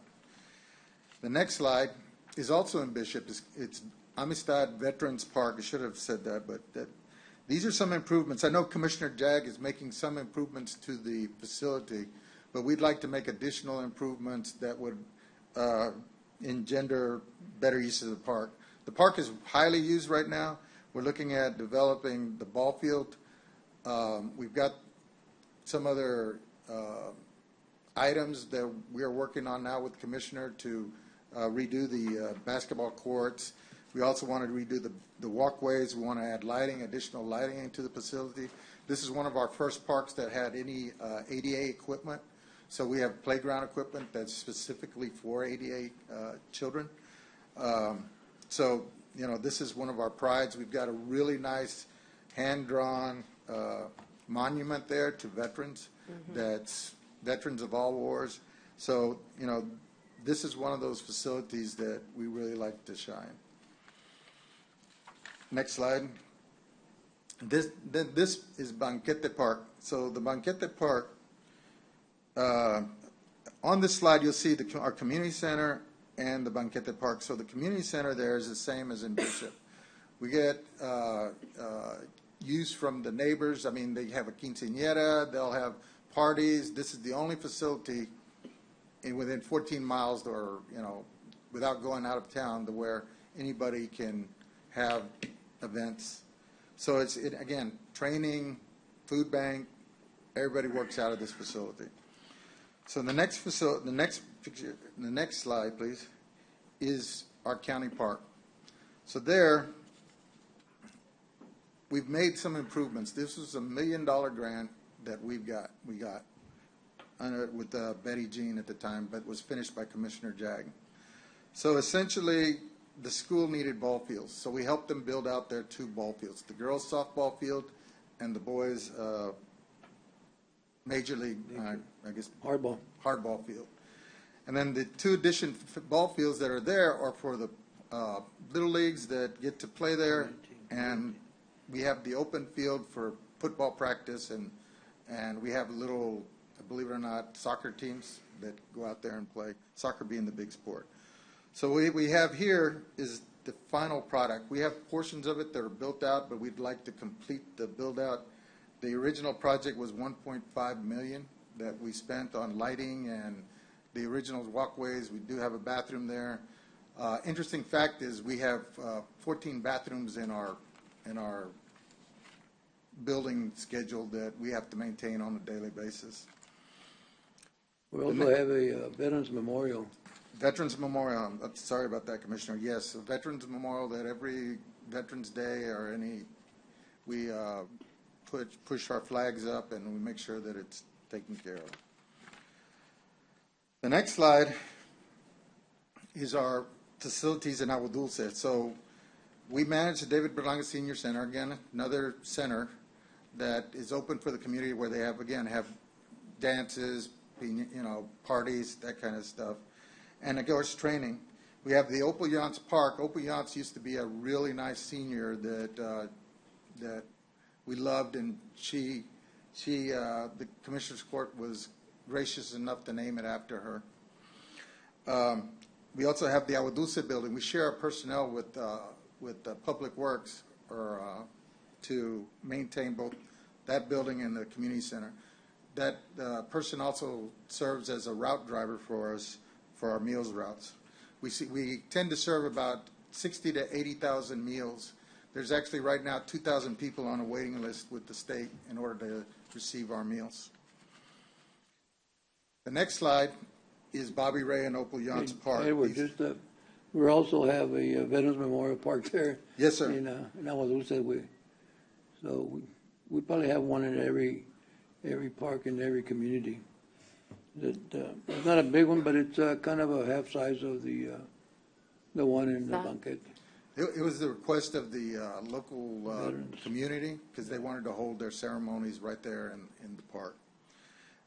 So these are improvements that we think that again, not we, but the citizens feel that are necessary or feel that they would like in their parks. The next slide, please. That is Savatura Park. Again, most of our parks are what would be considered regional parks in the city. This is one of the main regional parks. My uncle used to actually work here back in the day. He used to be a park ranger. So I love this park.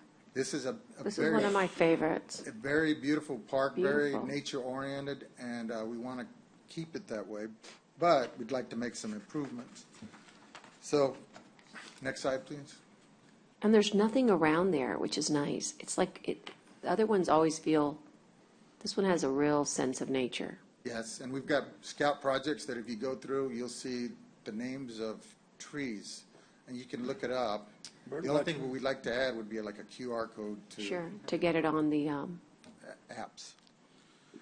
So these are, go ahead, Commissioner. It's a good bird watcher. Yes, it's actually on the bird. It's on the trail. Birding trail. So again, improvements that, again, the community requested. The ISD would really love that trail that runs around for their cross-country pit people. Team. They would really love that because that would be very beneficial to them. Then go next slide, please.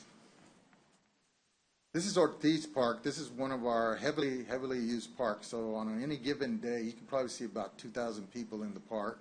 And then, again, this is pre-COVID, but the numbers are starting to come back up. We're building soccer fields here. Here's one of the areas that we would like to redo the trails and redo some lighting into the trails, as well as it also houses our Robstown Community Center.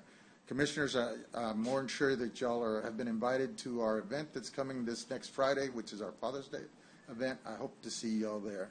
Our Mother's Day event was very nice, Judge. I hope you enjoyed yourself. I loved it. Thank you. I did too. It helps, Commissioner. You're always loved. I enjoyed myself. It was a beautiful event, and everybody's glad that we're back. The mariachis really were really good. My staff does really well in doing these things. So if we go to the next slide, please. So those are the improvements. The soccer fields, we are actually, in fact, have begun on them. We're trying to get some water to them right now. The trails need to be redone, as well as the lighting. And again, this is throughout all our facilities. We've managed them as best we could, but at this point in time, I think they need a little bit of TLC and love. We need to go back and redo a lot of our trails, both here, Banquetti, Bishop, and you'll see in Hilltop as well.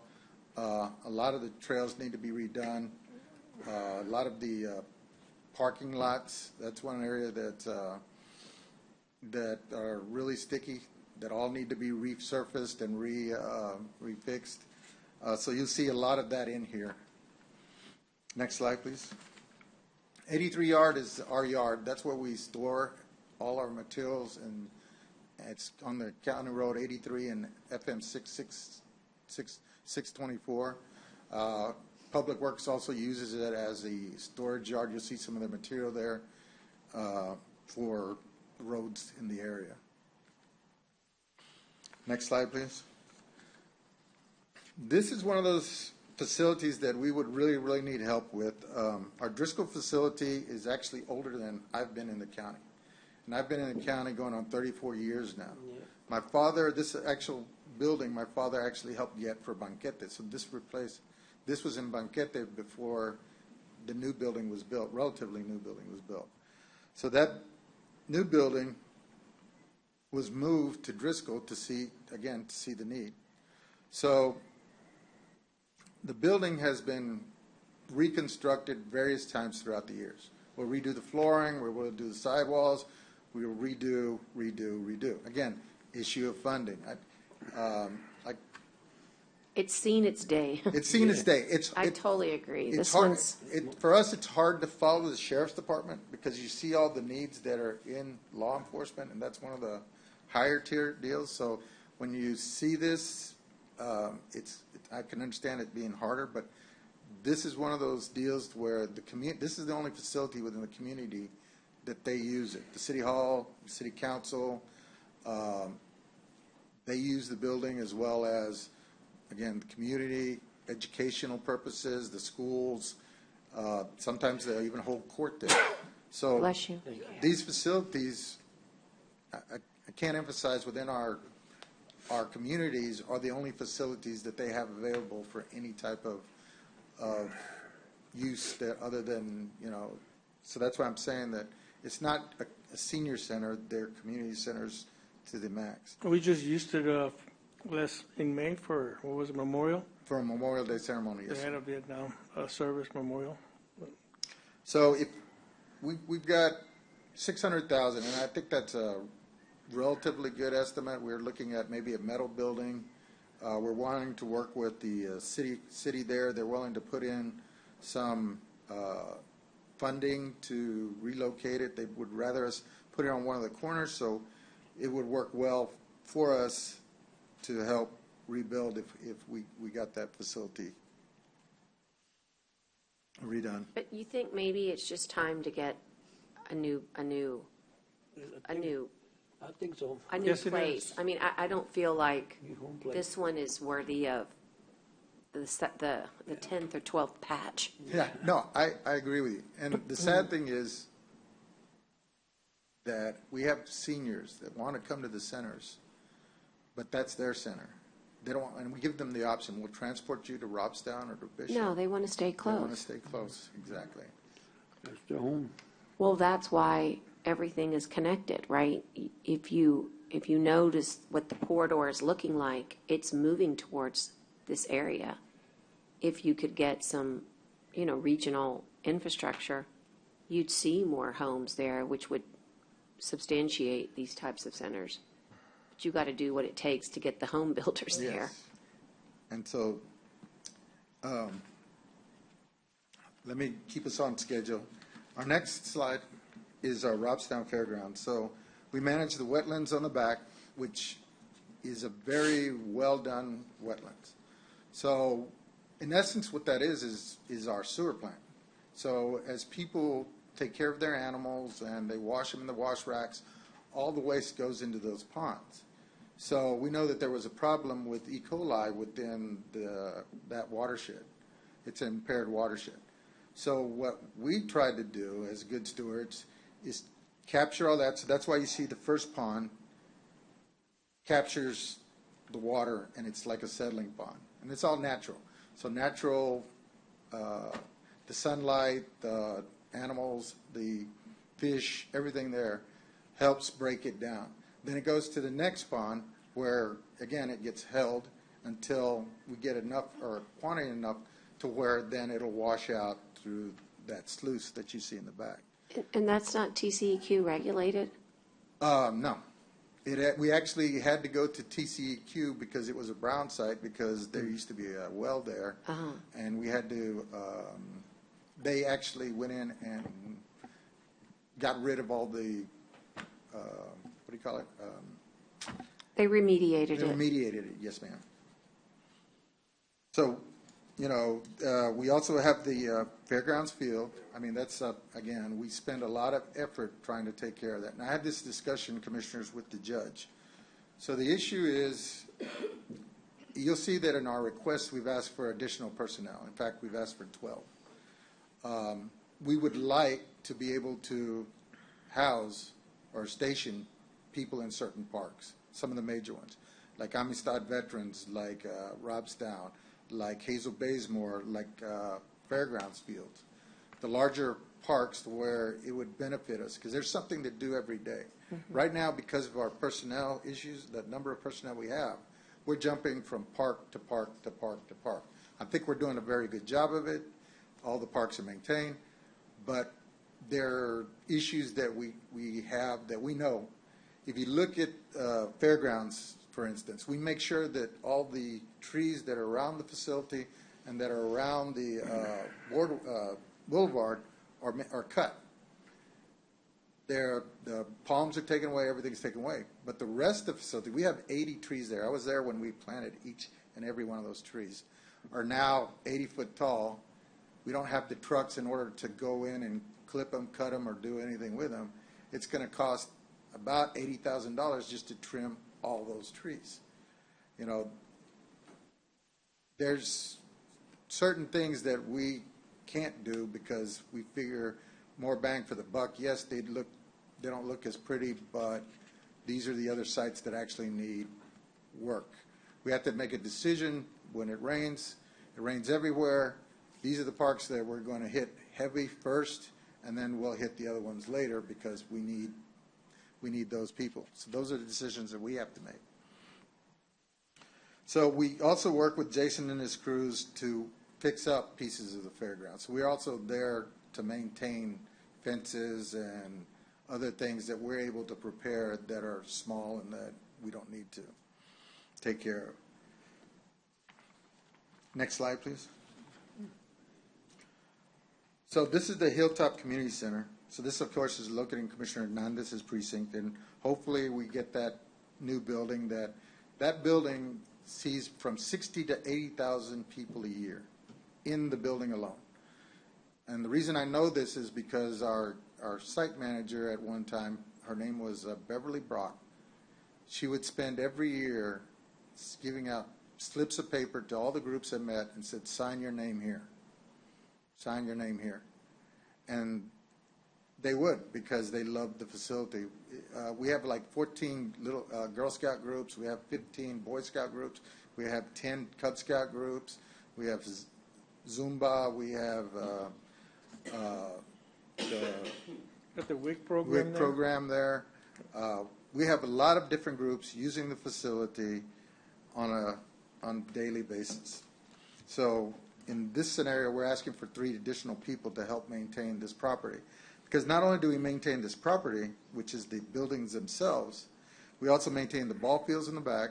The teams may take care of their own fields, but we take care of everything else. The nature trails or nature areas to the west, that's about 70 acres. And then on the other side, we take care of the Bodie building as well as the cemetery, which is the old Nueces Town Cemetery. So that cemetery, believe it or not, has people going in there, and we still have people that want to be buried there that we've had. Is that a historical designation? It actually has a historical. Yeah, I mean, we got to get that on the THC. I mean, Edward, I know at one time Ms. Brock was holding that Western Days there, I think Liz was talking to me about maybe bringing it back, but she had to get a hold of some ladies that were interested also. Yes, it was called Pioneer Days. Pioneer Days, yes. So back in the day, we had at least 20 school districts coming in in a 3-day period. Mm-hmm. So they'd come in.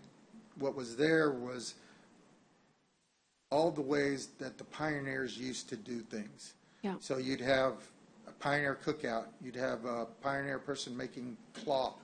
What do you call it? Making yarn from. Yeah. Storytellers and. Yeah, it's great. I went. It was really great. So when the Robos passed away, that's when that kind of that kind of died. Well, when you get your new community center, it'll open the door to having a lot of that great activity. No, it'll be beautiful. It'll actually tie it all together. So another fun fact is my father says, back in the 50s, did time when it was a TB sanatorium. Yeah, when it was a sanatorium. Interesting. Next slide, please. And you didn't mention it, or maybe you did and I missed it. I'm trying to take notes here at the same time, but that Bill Bodie building needs a lot of help. Yes, it does. Did you mention it? I didn't mention it specifically. It's on Juan's list, but Right. That's where yours kind of crosses over with PW. Correct. And so I'm glad it's not in your budget because it really belongs in PW, but I just wanted to, you concur, right? We need Yes. to get some of those. We've made roofs. improvements. It's a legacy building, and the county, not saying that it's bad, but we have a tendency to add on to buildings. So the original building was just for the JP. Then there was an addition that was added for the sheriff's department. Then that Had the constables there. no, but it started with the sheriff's Originally, department. Yeah, but Then it jumped to the constables after it was with the DPS. And DPS Edward, officers. has there ever been any discussion of consolidation, moving all those folks over to Hilltop? Because, I mean, that would make, they're literally across the There street. was at one time, remember, that the JP was supposed to move over to. I mean, that to makes Hilltop. so What much happened more to that? sense. Then you have a justification to get extra budget to do those back wings. No, there's two things. One, we would have to, if we don't want to lose the capacity right now for the citizens, all the classes, we would have to, because right now, the one thing that we have there as well is Karasan's equipment. So that takes up one whole wing. Mm-hmm. So the thing is, as we add facilities to it or add functions to it, we're going to take away from the community side of it. And that's fine. But I do think that this new architect, you give him that problem and he solves that problem. That's only because of the way it exists today. But the way they're designing it is to give you more square footage in places that you didn't think existed just because of better design. I mean, I agree with you, but right now it's underutilized as compared to how he's designed it. Like, he's designed it now to where all those patio spaces can be classrooms in many ways. Not all year, but in many, many months of the year. Just an idea. No, I agree with you. Give him the idea. If we can do it and it adds to the latter wings getting done, then. Edward, are we having our senior citizens go in there now? Or are No. they utilizing? They utilize it as parts of a group, like maybe they've got I think it's I know the ladies that had Henderson's a and then- sewing. Then there's the Bunko group, and then there's a group that plays cribbage that way. But the actual senior program that used to be there, because you're right, there used to be a senior program run by the city of Corpus Christi, is now at West Guth. Just off the top of your head, do you happen to know what, like, the annual median household income is from there? Have they ever asked you that, what the AMHI is there? I think Or- it Would you guess that it's lower than our overall Nueces County average in there? I would guess that. It's going to be right there on the edge. It is. It's right there on the edge. If we included, so if you look at the facility, there's the Pass It On Club. So the Pass It On Club, which used to be the old nurses' quarters, is actually a 12-step program. Mm-hmm. So we get people from, you know, if you're in a 12-step program, you're not going to be in Flower Bluff and say, hey, I'm going to go to a 12-step program over here. You end up over there in Cal Allen.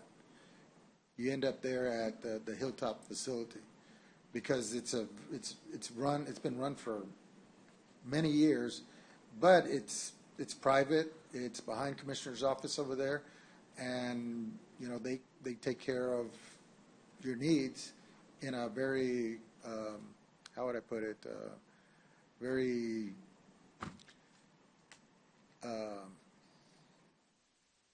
Quiet way? Quiet way.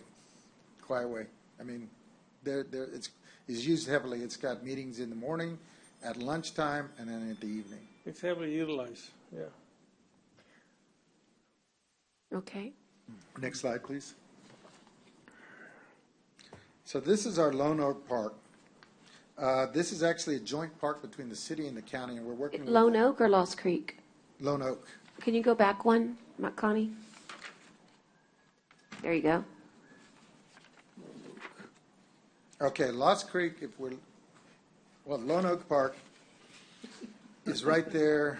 Yeah, I might have to argue with you that that's a park based on this lovely Google Earth map, but well, is it a park? It actually is a park, and actually what's there is backstops. What we're trying to do with Commissioner's help is we've gone out for a Texas Parks and Wildlife grant to come in and build a walk trail all around it. So it's heavily used by children, but for seasonal play, for backstops, for that kind of things.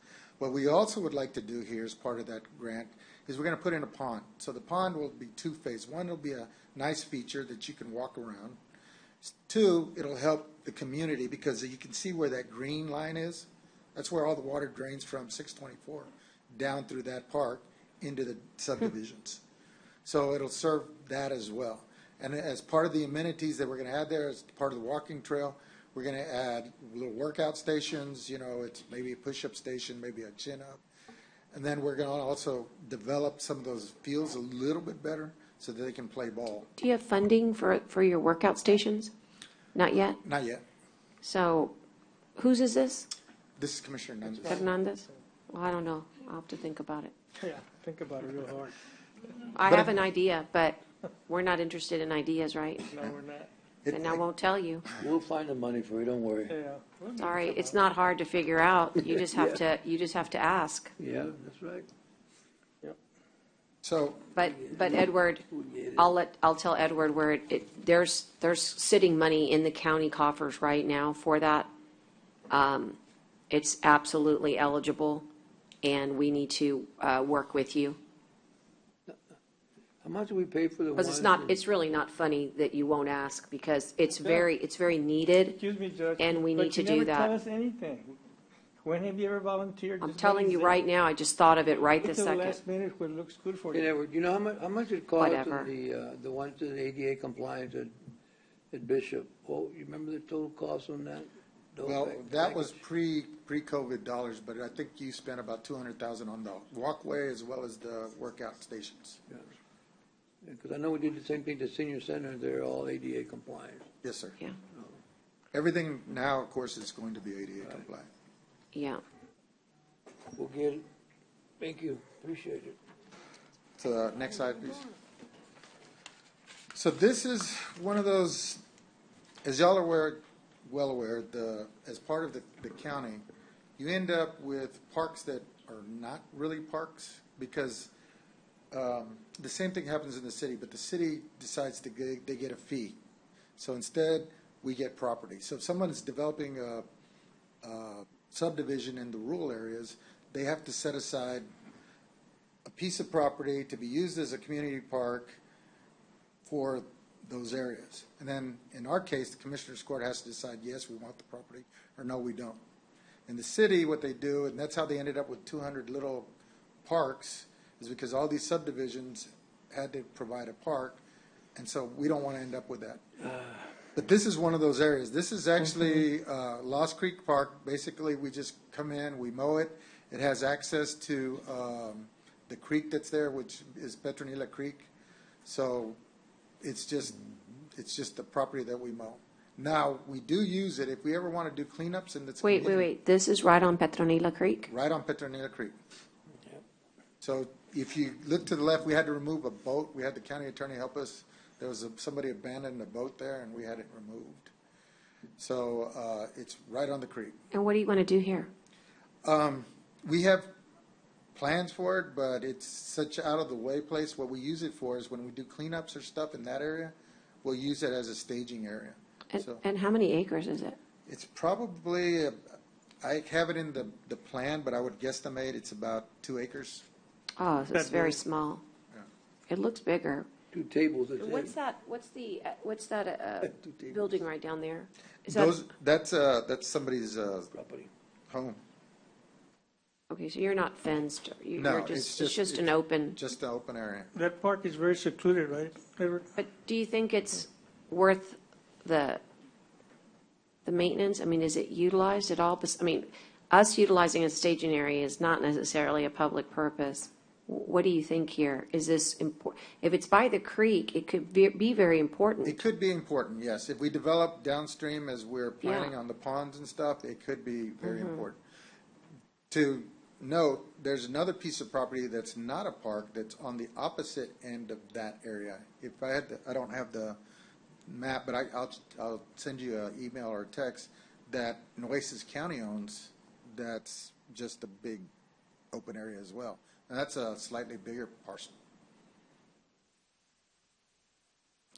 You know, one thing I have a concern of is there's no signage here anywhere, right? We should probably sign up everything. Like, I was thinking about your wetlands on the Robstown. I saw Matt's face when he said sewage goes in there. Like, well, just so you know, I know, but it's runoff, and it's bacteria filled. I think that we really should investigate getting you some dollars for some signage. Like, don't go in here. You know, no swimming, no wading, no fishing, nothing. I mean, that's a huge liability. I'm trying to think of this. Well, we can make those signs. I mean, no, I think we have a no swimming sign there. We also have one next to the library. Right. Even though that was what we did there was that was the material that was used to build the stadium. Yeah. So there is signage there, and that was. But like, we don't get a chance to treat those ponds, right? They're not treated chemically. No, it's all nature. Yeah, but you can't. There's no exchange of water, so the bacteria is not going to go anywhere. Well, when it rains, it does. And whenever I mean. But we're in a drought. I know, but I mean, everybody's in the same. I know, but not everybody filters in from those animals. I mean, that's a totally different thing. Well, we need to work on that. We're awaiting results. Let me just say that from the testing. ISD. The ISD was helping us out there, training some of their students. So they went out there and they took water samples and stuff. So they're going to feed back that information to us. So to see how effective or how well we're doing. Put public health on it. Oh, Put public health on it. They'd love to do that. That's what they do. Okay, what else do you have, Edward, besides all these great parks? Next park is Parker Pool. So that park, of course, we inherited from the city. From the city. They were going to close it. The community had already decided that they were going to manage it. We needed to make Commissioner Chesney wanted to make some improvements to it, so we took it on. And so what we're trying to do here is establish a fund. We talked to Dale about it. We've got a revenue fund where we have money coming in. We actually did this deal with the city. We're working on this year's payment. Hopefully we'll work through it. But it's open. The Navy uses it. The PD uses it. They use it for their training, for their dive training. We use it for training people to go dive and do some education about rip currents and rip tides. We have our lifeguards out there. Flo, she's on the board there. It's run really well, but what we would like to do is establish a fund, make it kind of like a county department where a minimal $25,000 a year can be used just to start the operations all over. Is that board a 501c3 like Friends of the Library? They are called Corpus Christi Friends of Aquatics. So just so you know, I mean, we ought to get them in our outside agency funds, put them on the have their 501c3 paperwork and W-9 come in so that, I mean, I didn't know that we could give to them. As like we do library and other friends of. I will make sure Flo gets that information. Yeah. Next slide, please. This park is over there, and Commissioner Mattis' park is San Juan Park. It's a small community park. Again, it's maybe about 4 acres on this side. We do have a walking trail, and we do have some seating areas, and so the community is the one that uses it. It's over there located in Clarkwood. In the master plan, we do have some additional playground equipment and upgrades to the walking trail, probably putting in a basketball court, but I forgot that we didn't have that in there. Next slide, please. So this is Sandy Hollow Park. I don't know if y'all are familiar with this, but this is just a small area that's located in Los Escondidos off of 97 and 99. So this is the only public access into the Nueces River upside of the bridge that's a public area. So it's just a small area. The community, when my wife actually lived down that way, you used to get lost in there. But that's where, that's the park that we park at, so to speak. And how many acres? That's super valuable land. Yes, it's about 2 acres. Yeah. Next slide. So, again, these are a majority of the items that I have listed there. You see all the different parks and stuff. So our asks are pretty much going to be what we have listed there, as well as for our budget, we're asking for a two-step increase for everybody. As y'all are aware, that Parks not only does community services, but we do garbage collection. We set up garbage collection points. We set up tire collection points. We take care of all that material. We are kind of like the Swiss Army knife of the county. We do heating shelters. We do cooling shelters. We're getting ready to go into hurricane season, so we're getting our systems ready. One thing that we have to plan for this next year is that we may not have the support from the health department, so we're going to have to bring in additional personnel for banding and for transportation out. We won't have their help for what? For banding. We used to bring them in. They used to help band. And why wouldn't we have them? They're going to be at the natatorium. So Public health is? Public health is going to be at the natatorium, help with their evacuation? Their evacuation. Yeah, I mean, it's still a city county public health. We need to make sure that they dedicate somebody for us. That will help you, Edward. And we're about to renegotiate that. That's something we need to ask for. I mean, they don't get to choose and leave us out. That's just not appropriate. Thank you for bringing that to my attention. So, Don't get mad now. Remind them. The thing is that we're going, a lot of things that we need to look at, commissioners, are, and again, this is I'm putting on my hat for operations chief, is making sure that our existing contracts are still there. I was talking to Louis Ray. Make sure that we've got the 2.5 megawatt generators that are out there. Make sure that the last time when Harvey was here, we had fuel drops. So we had 2 5,000-gallon containers with the supporting equipment there for diesel and gasoline dropped. We need to make sure that all these things are ready for our season that's coming up. And so you're working on that with them? Okay. And do you see any deficiencies so far? Like, do you have any needs dollar-wise in order to? The issue was, is that we used HEB generators.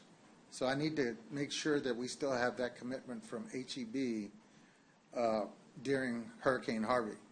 So what happened then was they dropped off the generators. So they had 3 18-wheelers there, but I had to get the city utilities from the city of Robstown to connect them because their techs were doing They're HEBs. Yeah, why don't we just do a pre-position to have, you think you need 2.5 megawatts? That's what it requires to run the Wow. facility. That's Well, what we had last time as well. That's a lot.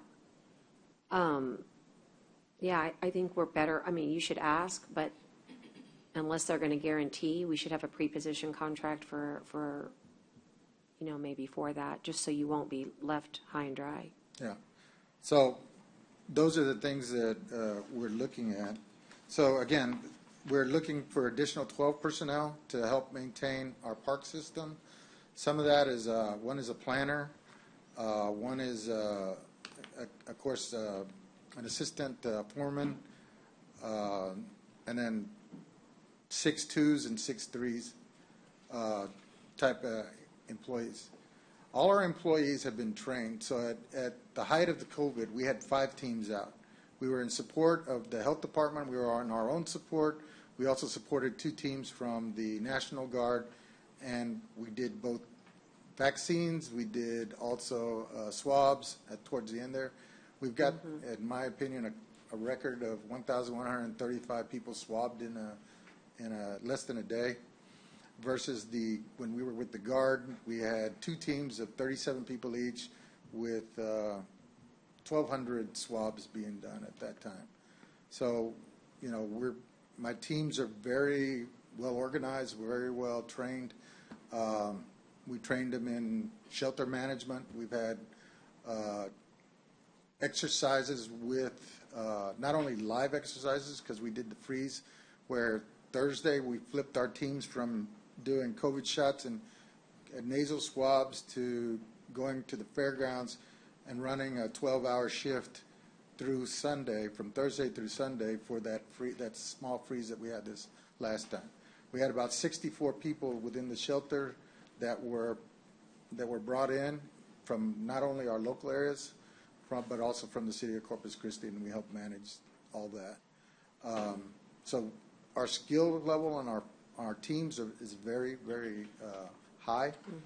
They're, again, hurricanes. We're going to bring in our cooks now.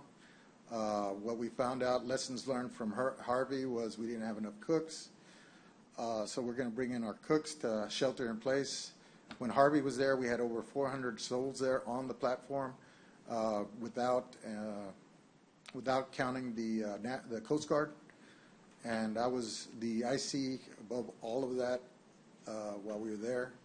And then the Coast Guard brought in about 100. They ended up with 120-odd personnel there. And they were managing all the operations to Houston, out of Houston from there. So, that's why I think our personnel are really well trained for any emergency that we have, and that our site managers are heroes that are unseen, because not only do they take care of these issues with us, but they also address the needs of whoever comes to them, the seniors. If senior wants to, how do I do this, or how do I get with Social Security, they help them reach that next level, that next step. You'll see that I don't have a request. I'm just whatever you think that I'm worth. I'm almost, I got maybe another 10 years in my tenure. I promised Commissioner Jag at least 2 more, so that's my presentation. Yeah, what amount did you say for your staff? I mean, did you give an amount for your staff? You said 2 pay grades up. 2 pay grades up for everybody, but I think it's in your. What was that total, Teresa? 4190, it's 40,109 40,109. for 0170, and the parks is 524,650. Because that's additional personnel. That includes also additional personnel. And then for community services, 4195, it's 5,994. But we also figured out that if we were to take into consideration all the reasons that you just suggested, that inland parks is a complete misnomer as to what it is that they actually do, if we went up another 10% on our retention, that would be $124,000 for your staff. And 10%, I know it's limited, but in a year that's limiting, that 10%, I think, would equate to, was it one step or two? 2 steps. So we could achieve the same for 1 year in a year that's limiting dollar-wise. That you could achieve what you're trying to achieve in this next fiscal year in a different way. And we've calculated it'd be $124,000 to the county, but it would represent those 2 pay steps that you're looking for your folks. Just FYI. As an alternative to, it wouldn't be permanent, but again, you could come back next year and try to make it that way. There's not, I mean, if growth looks like what it is, you're looking at an entire county that only has like $1 million worth of new income for probably, $20 million worth of requests, and that million's already pledged. So, I mean, it's not a matter of you're not valued. It's a matter of, is there any other creative way to get you both resources and the personnel? That's how I see it. I don't come in the back door, in other words. It's a very tough year. Yeah. But this is the first time, I'll be honest, I don't remember you coming a year ago or the last year, and this is exactly what you need to do in order to present the whole package. And so I think it's great the way you've done it and the master plan, and it does give me, not hiding anything, it makes me see it differently. And some of the things we've talked about are already things like the MPO, right? We talked about that. But some things like, there's like a light bulb that goes on. But I want to work with people who want to work with Nueces County, and that's why you're great to work with. And this business of, we'll find the funding, where? You have to work in a team collaborative approach. We want to work with you, Edward. Right. Commissioners, Judge, appreciate it. Thank you. Edward, all I want to say to you and your crew, your essential crew, because I think they are very essential, and thank you very much for what you all do. You do have some very experienced people. I've noticed you got people that can do welding, carpentry, plumbing. Sly is very good at all that. So I just want to, it's not going to translate into money, but I just want to tell you all that you are appreciated. No, that goes a long way. I appreciate it, Commissioners. So thank you, Judge. Thank you very much for what they do. Okay, so now we're going to move on to Ann Lorenzen, District Clerk. It's the last presentation of the day. Ann, Where do you work, ma'am? This is not your fault, but we started like, I don't know, like over half hour late today. Right, well, actually 3 hours if you really think about it, but from the 10:30. I'll take the hit for that. And so all I have to say is I have a hard stop at about 1:40. Okay, don't which worry. gives you 35 minutes. Don't and if worry you about need that. more time, we will figure it out how to bring you back. Okay, Like it would be during June 22nd's meeting. Okay. I do not want to cut you short. I just needed to let you know that. okay. Okay, You, Judge. thank you. I appreciate that. And I'm glad to be here because what I want to focus on this particular budget package is reclassifying the positions in my office, and through some of that reclassification, give appropriate salaries to those people. And what I want to do first, before we go over that, is I would like to do a presentation on what the district clerk's office is and what duties it handles. So perhaps you could get a better idea of why I want to do this for my employees, for my clerks. First of all, I want to let you all know, I don't know how many of you know this, but the Nueces County District Clerk's Office is unique among the other 253 counties in Texas. 98% of the counties have a district clerk and a county clerk. The district clerk takes care of the district courts, and the county clerk takes care of the county courts, but not so in Nueces County. Long before I ever thought I would become the district clerk, a conflict arose between County Clerk Ernest Briones and the County Court at Law judges at that time. I can't even remember now what the issue was, but what happened was legislation was passed, and the county courts probate were taken away from the county clerk's office and given to the district clerk's office. So you can imagine how that increased the amount of work that the district clerk's office was responsible for. And let me tell you what we are responsible for. The district clerk's office is responsible for all filings and requested services for 5 county courts at law, which includes juvenile and probate, 8 district courts, including magistrate and 4D courts. We also take care of all justice of the peace appeals and all municipal court appeals for all of Nueces County. Our one appellate clerk files records with all appellate courts, and we file all pro se pleadings across our counter. That's well over several thousand filings every year, and it goes up every year. The district clerk's office is the nucleus for the judicial system. We are needed to assist the courts, the district attorney's office, sheriff's department, commissioner's court, the probation department, federal, state, and local law enforcement agencies with fulfilling their responsibility to the citizens of Nueces County. After our state legislature meets, our clerks are challenged by new legislation that includes unfunded mandates, such as recently the bail reform. Thank you. More work, but no funding for additional clerks. Little did those judges know when they made the change to the district clerk's office how things would be different in the year 2022. It has become one of the largest departments in Nueces County. Many of the reasons for the changes come from outside influences such as electronic filing and Odyssey revolutionized the district clerk's office. Attorneys can now e-file their documents on a 24/7 basis, while the clerks continue to work 5 days a week, 8 to 5.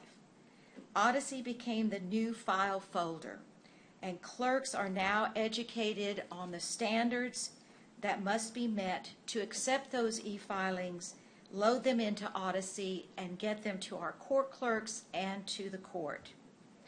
Changes happened with the courts as well. We have a 4D court. That 4D court is part of the Attorney General's office, so we handle all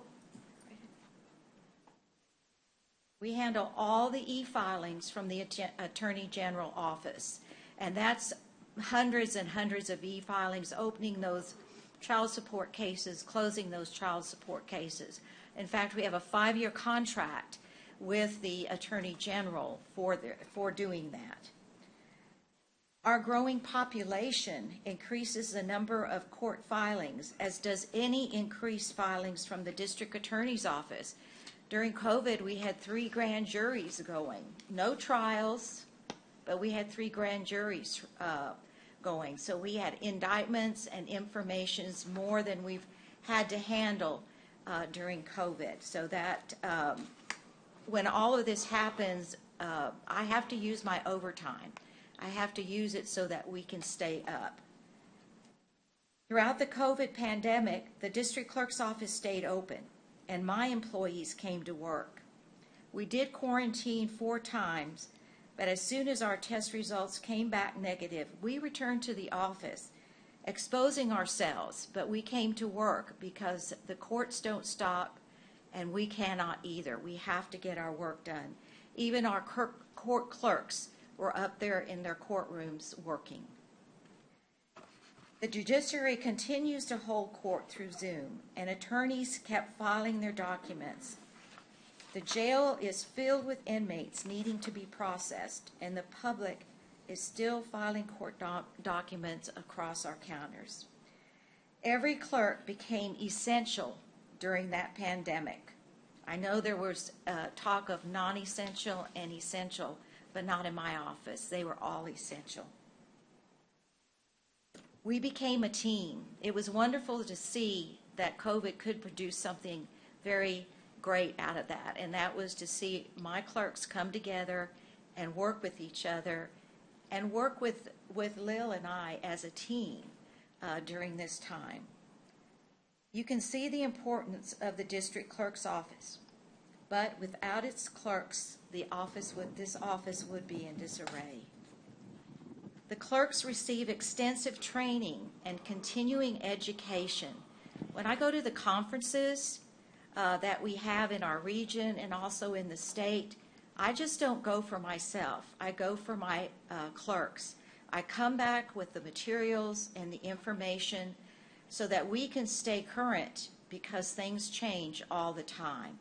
So they need to know about those changes. They're very well trained and very well educated. And because of this, I need people who will stay with me more than 6 months. When I look at the applications that come across my desk, I see people that work maybe 6 months before they go on to another job. And I've got to be able to attract people that are going to stay. I have to have something to give to them so that they will stay with my office and become a benefit to my office. I have one clerk who has spent 30 years in the district clerk's office. I value her knowledge and her experience. I have to count on that. I can't do what they do, but they can do what they do. And so I really, really appreciate that. Sometimes we dip into our overtime to stay as caught up as possible. We have things that happen in our office like it does in every office. We lose personnel retire, they get sick, and when that happens, and because we can't fall behind, I do go into my overtime. If I have to put more money in that overtime, it doesn't bother me. We've got to stay on top of things. By reclassifying, adjusting the pay, and revising the job descriptions, I believe that I can keep the clerks I have and attract applicants with the qualification the district clerk's office needs to remain efficient and to meet the needs of the judiciary, the county, and the public. I've had applications from people who have never even had a job. That won't work in my office. So I'd also like to go over my jury administrator, Bert Elizondo, who has done an outstanding job through COVID and through the years that she has been in that position.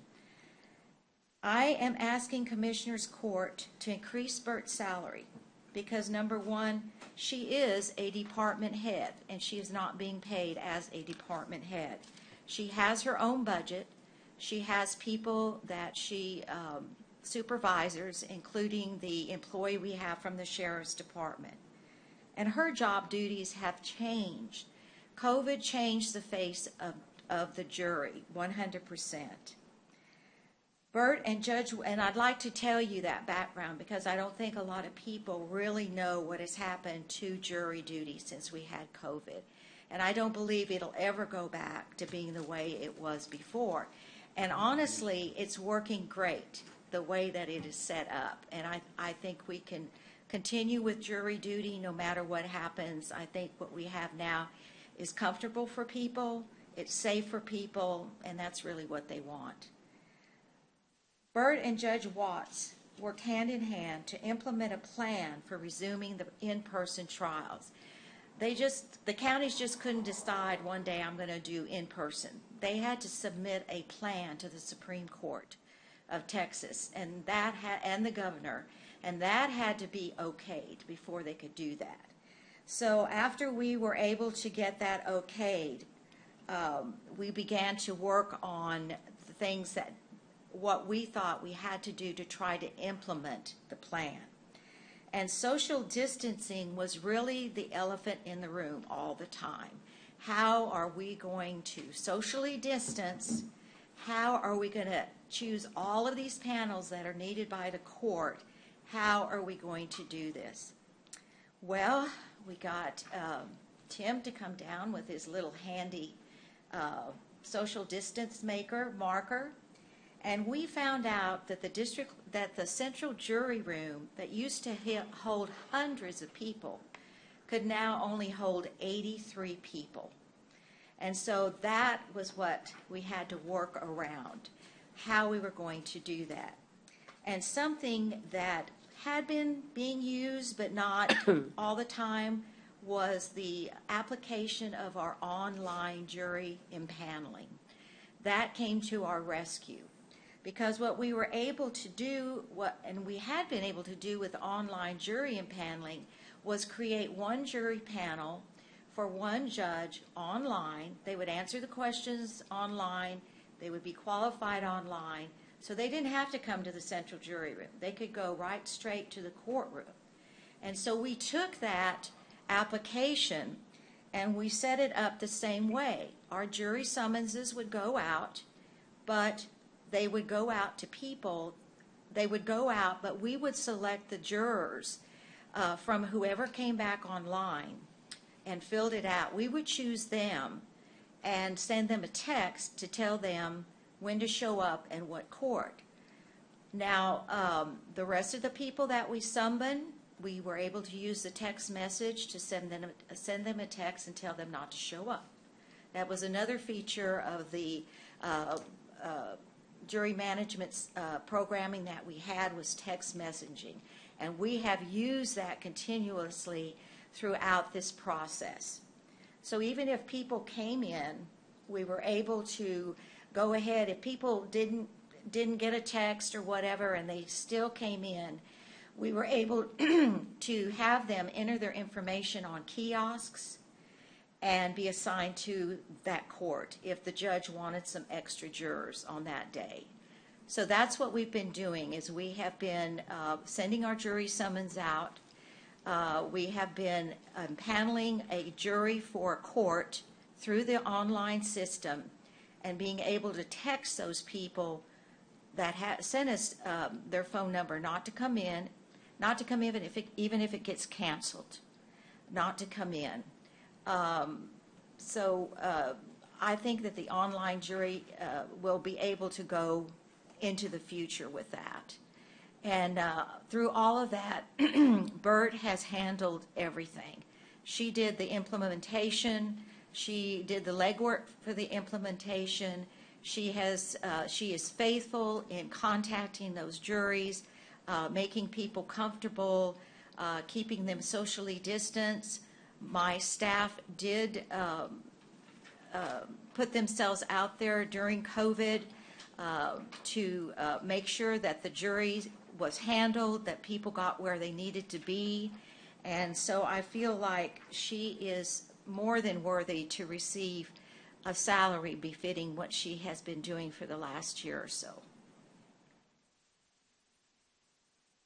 Okay, looking at the information that was submitted to you, as far as some job title changes, when I came into office, I found out that my administrative secretary was really the the person over records. And so I don't have an administrative secretary, but that's okay. I would like to go ahead and change that title to records manager. And it also he deserves some raise in pay as well. He does all of our, of course, he does all of our records for all of the courts. He works hand in hand with our records warehouse, making sure that we can send those records over there that are ready to be destroyed. He answers all our records requests from people all over the country, and I feel like John needs to have an increase. He has 4 people under him, and he has a lot of duties with those records. I have some other supervisor people that are not consistent with everybody, with the other supervisors in my office.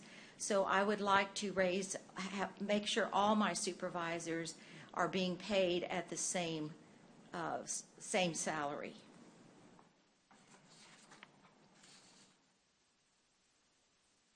Also, one of the things that has happened that has affected our office is the juvenile court. The juvenile court had Tim McCoy as one judge, and Judge Huerta was like a part-time judge, but now she has become has been given full-time duties as a judge. So that increases what she will be putting out.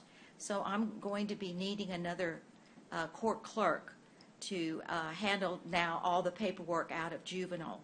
Also, I know the district courts have been talking about auxiliary courts, establishing auxiliary courts, and when they do that, I have to assign a clerk to those courts. So I'm going to be needing some more clerks as well, additional personnel as well for that.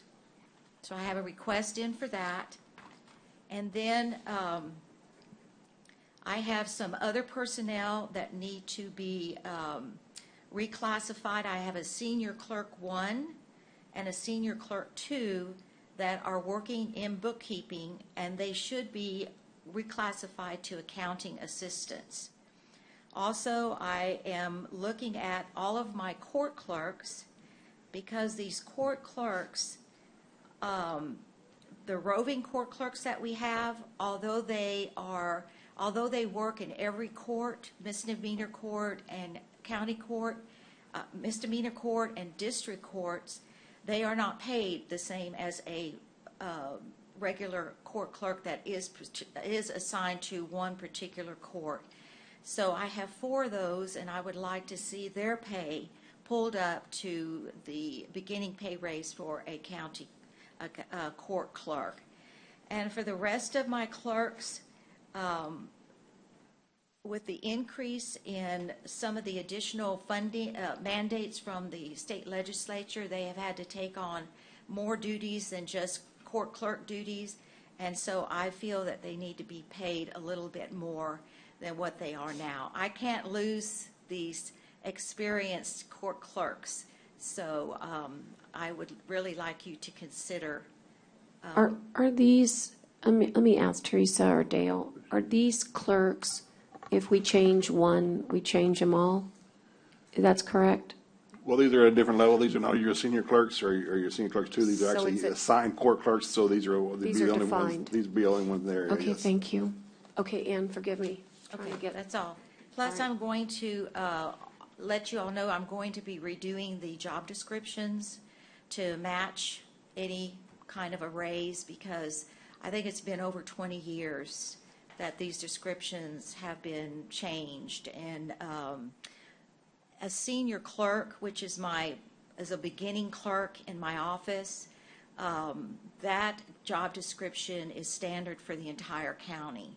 And so all those departments use that same job description. So it doesn't really talk about the specific needs that I have. Like legal, I would love to be able to bring somebody in that already has an idea of the legal documents that we handle day after day, the computer skills that we need, and someone that it has some maturity that won't leave me in 6 months. And Ann, we didn't mention it, but there was changes to the fees across the board. Yes. And that was something that we had to handle in our offices. We had to give that information to Tyler Technology. So what, if any, are there any fees out there that we have not captured for this year or this coming fiscal year that we need to? Is there any upward mobility? Like, for example, we have the ability to do $10, but we're only at $5 or $6, because this is the year to bring those forward. We have one fee that Tyler messed it up when we input the fees that Tyler had given us. So we are charging for, what document was that with Frost? The fee is incorrect, so we've been having to bill the difference to the attorneys, and that is still outstanding from Tyler. Okay, so that's something we need to work on. Right. But I guess my thought is do you think? Not that I'm aware of, Judge. Right, no, there's nothing out there that we can go recuperate to bring in additional revenue? ma'am. Okay.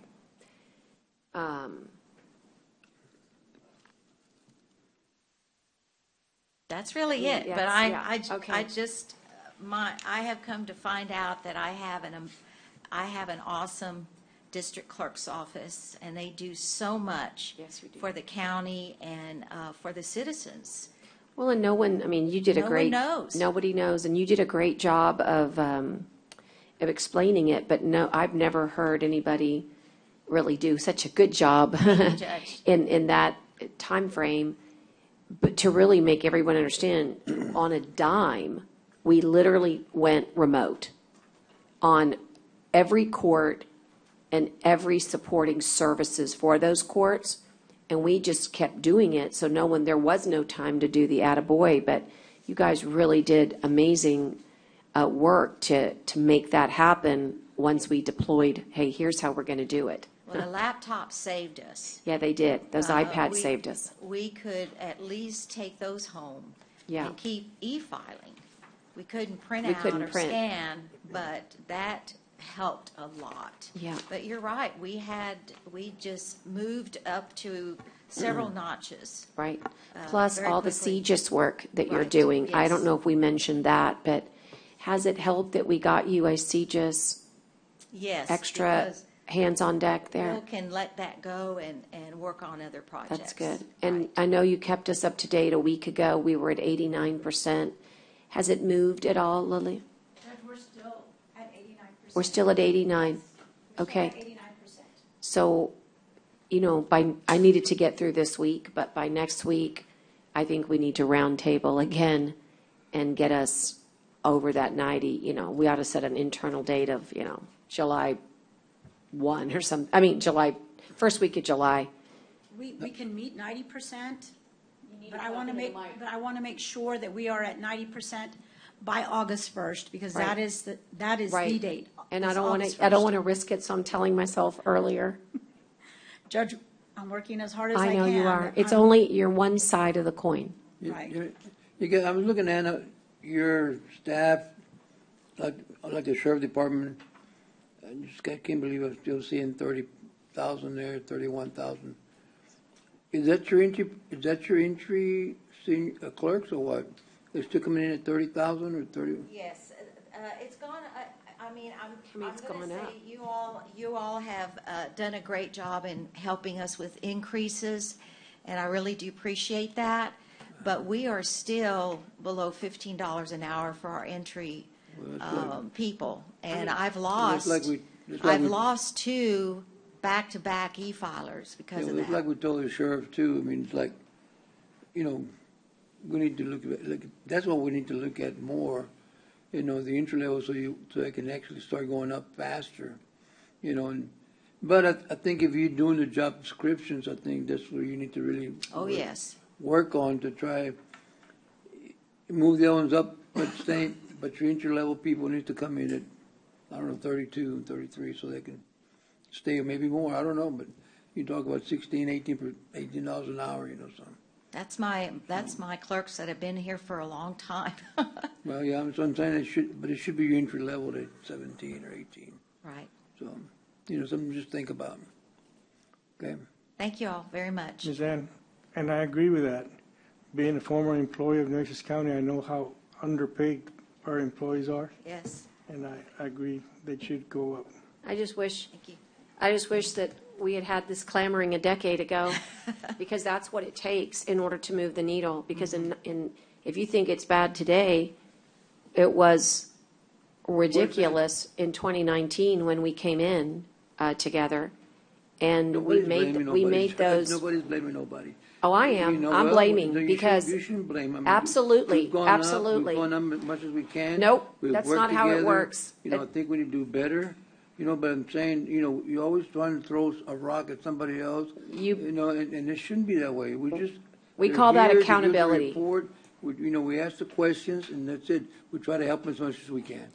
So I'm thank sorry. you very much. I'm glad for your perspective, but I have a different perspective, and I want, because your folks are here, Yours is never a good one, I'm sorry to say that, but. that's fine. Let me give you another perspective, because it's important. I love that you're here. And I also want you to pick up one of these on the way out, because this will really give you a sense of it.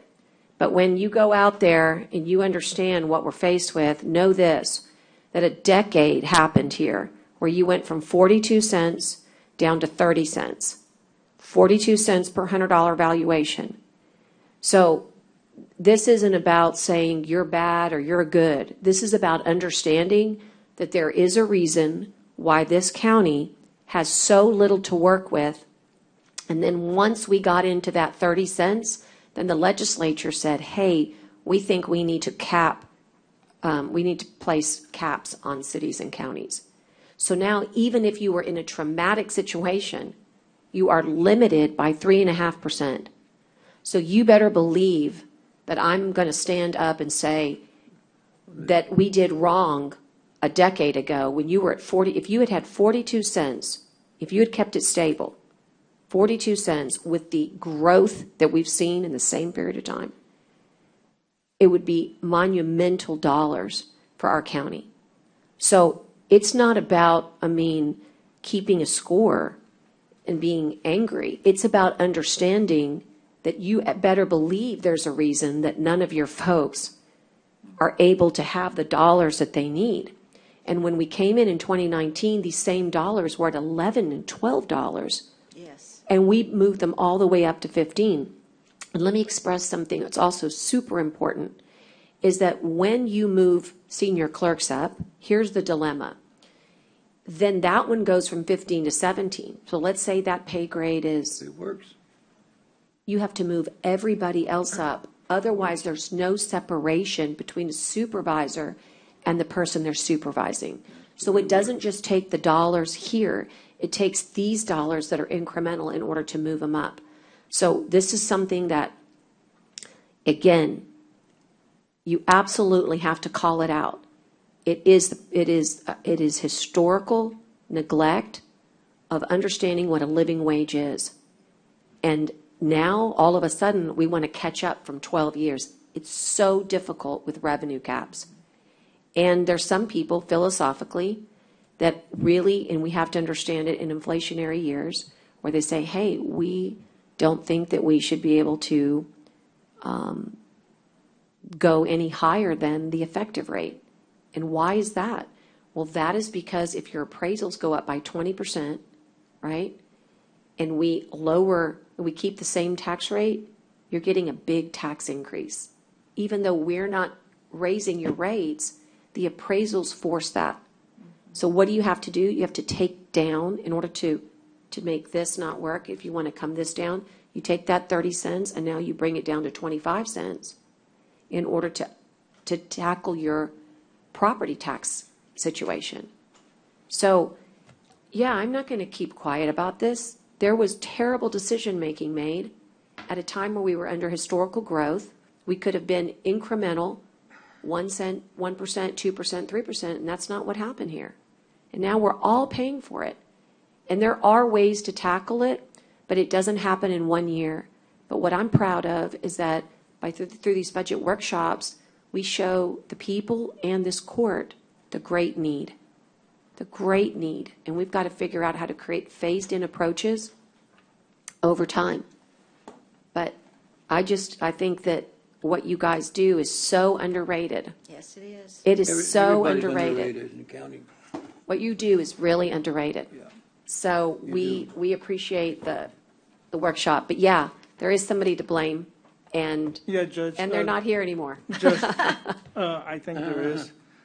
As long as we don't utilize our monies wisely, as long as we keep hiring outside consultants, as long as we keep hiring separate contractors and don't let our employees work like Public Works, they can do the jobs, but we end up hiring consultants to do the work.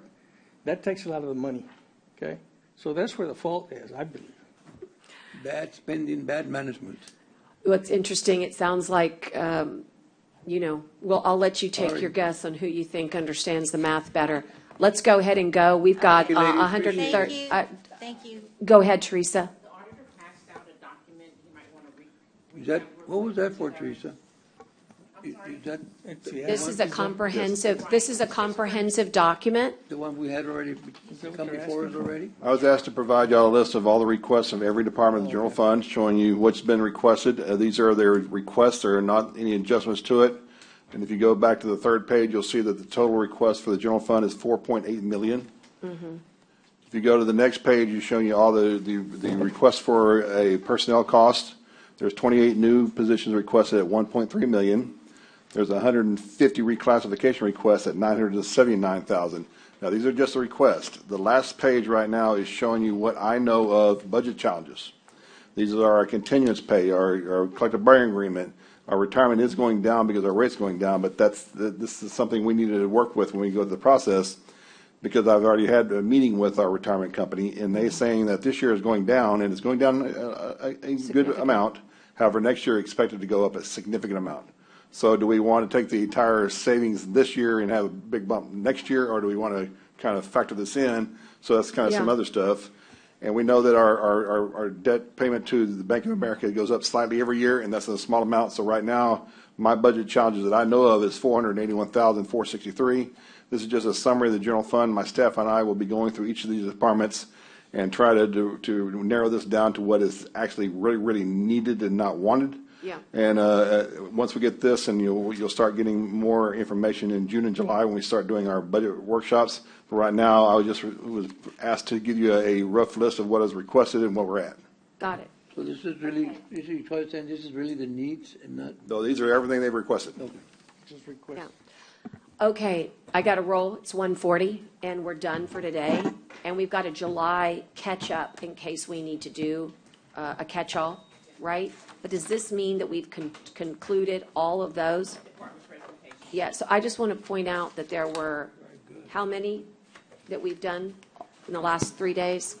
Was it 12? 12 to 15, somewhere in there. 12, 15. And I'm super disappointed because we missed at least another 10 departments that did not present.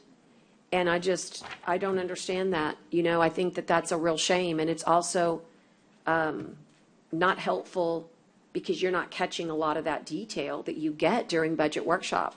I mean, so I don't know what the problem is, but I'm in favor of next year. Maybe they don't need it, they're okay. So that's not their choice, they need to, everybody has a budget, and if you come in and say, hey, I have no budget requests. It is their choice. It's as the county judge, I'd like to hear from each and every department, and if you don't come. It seemed to work out real well for you this morning. Needs and wants.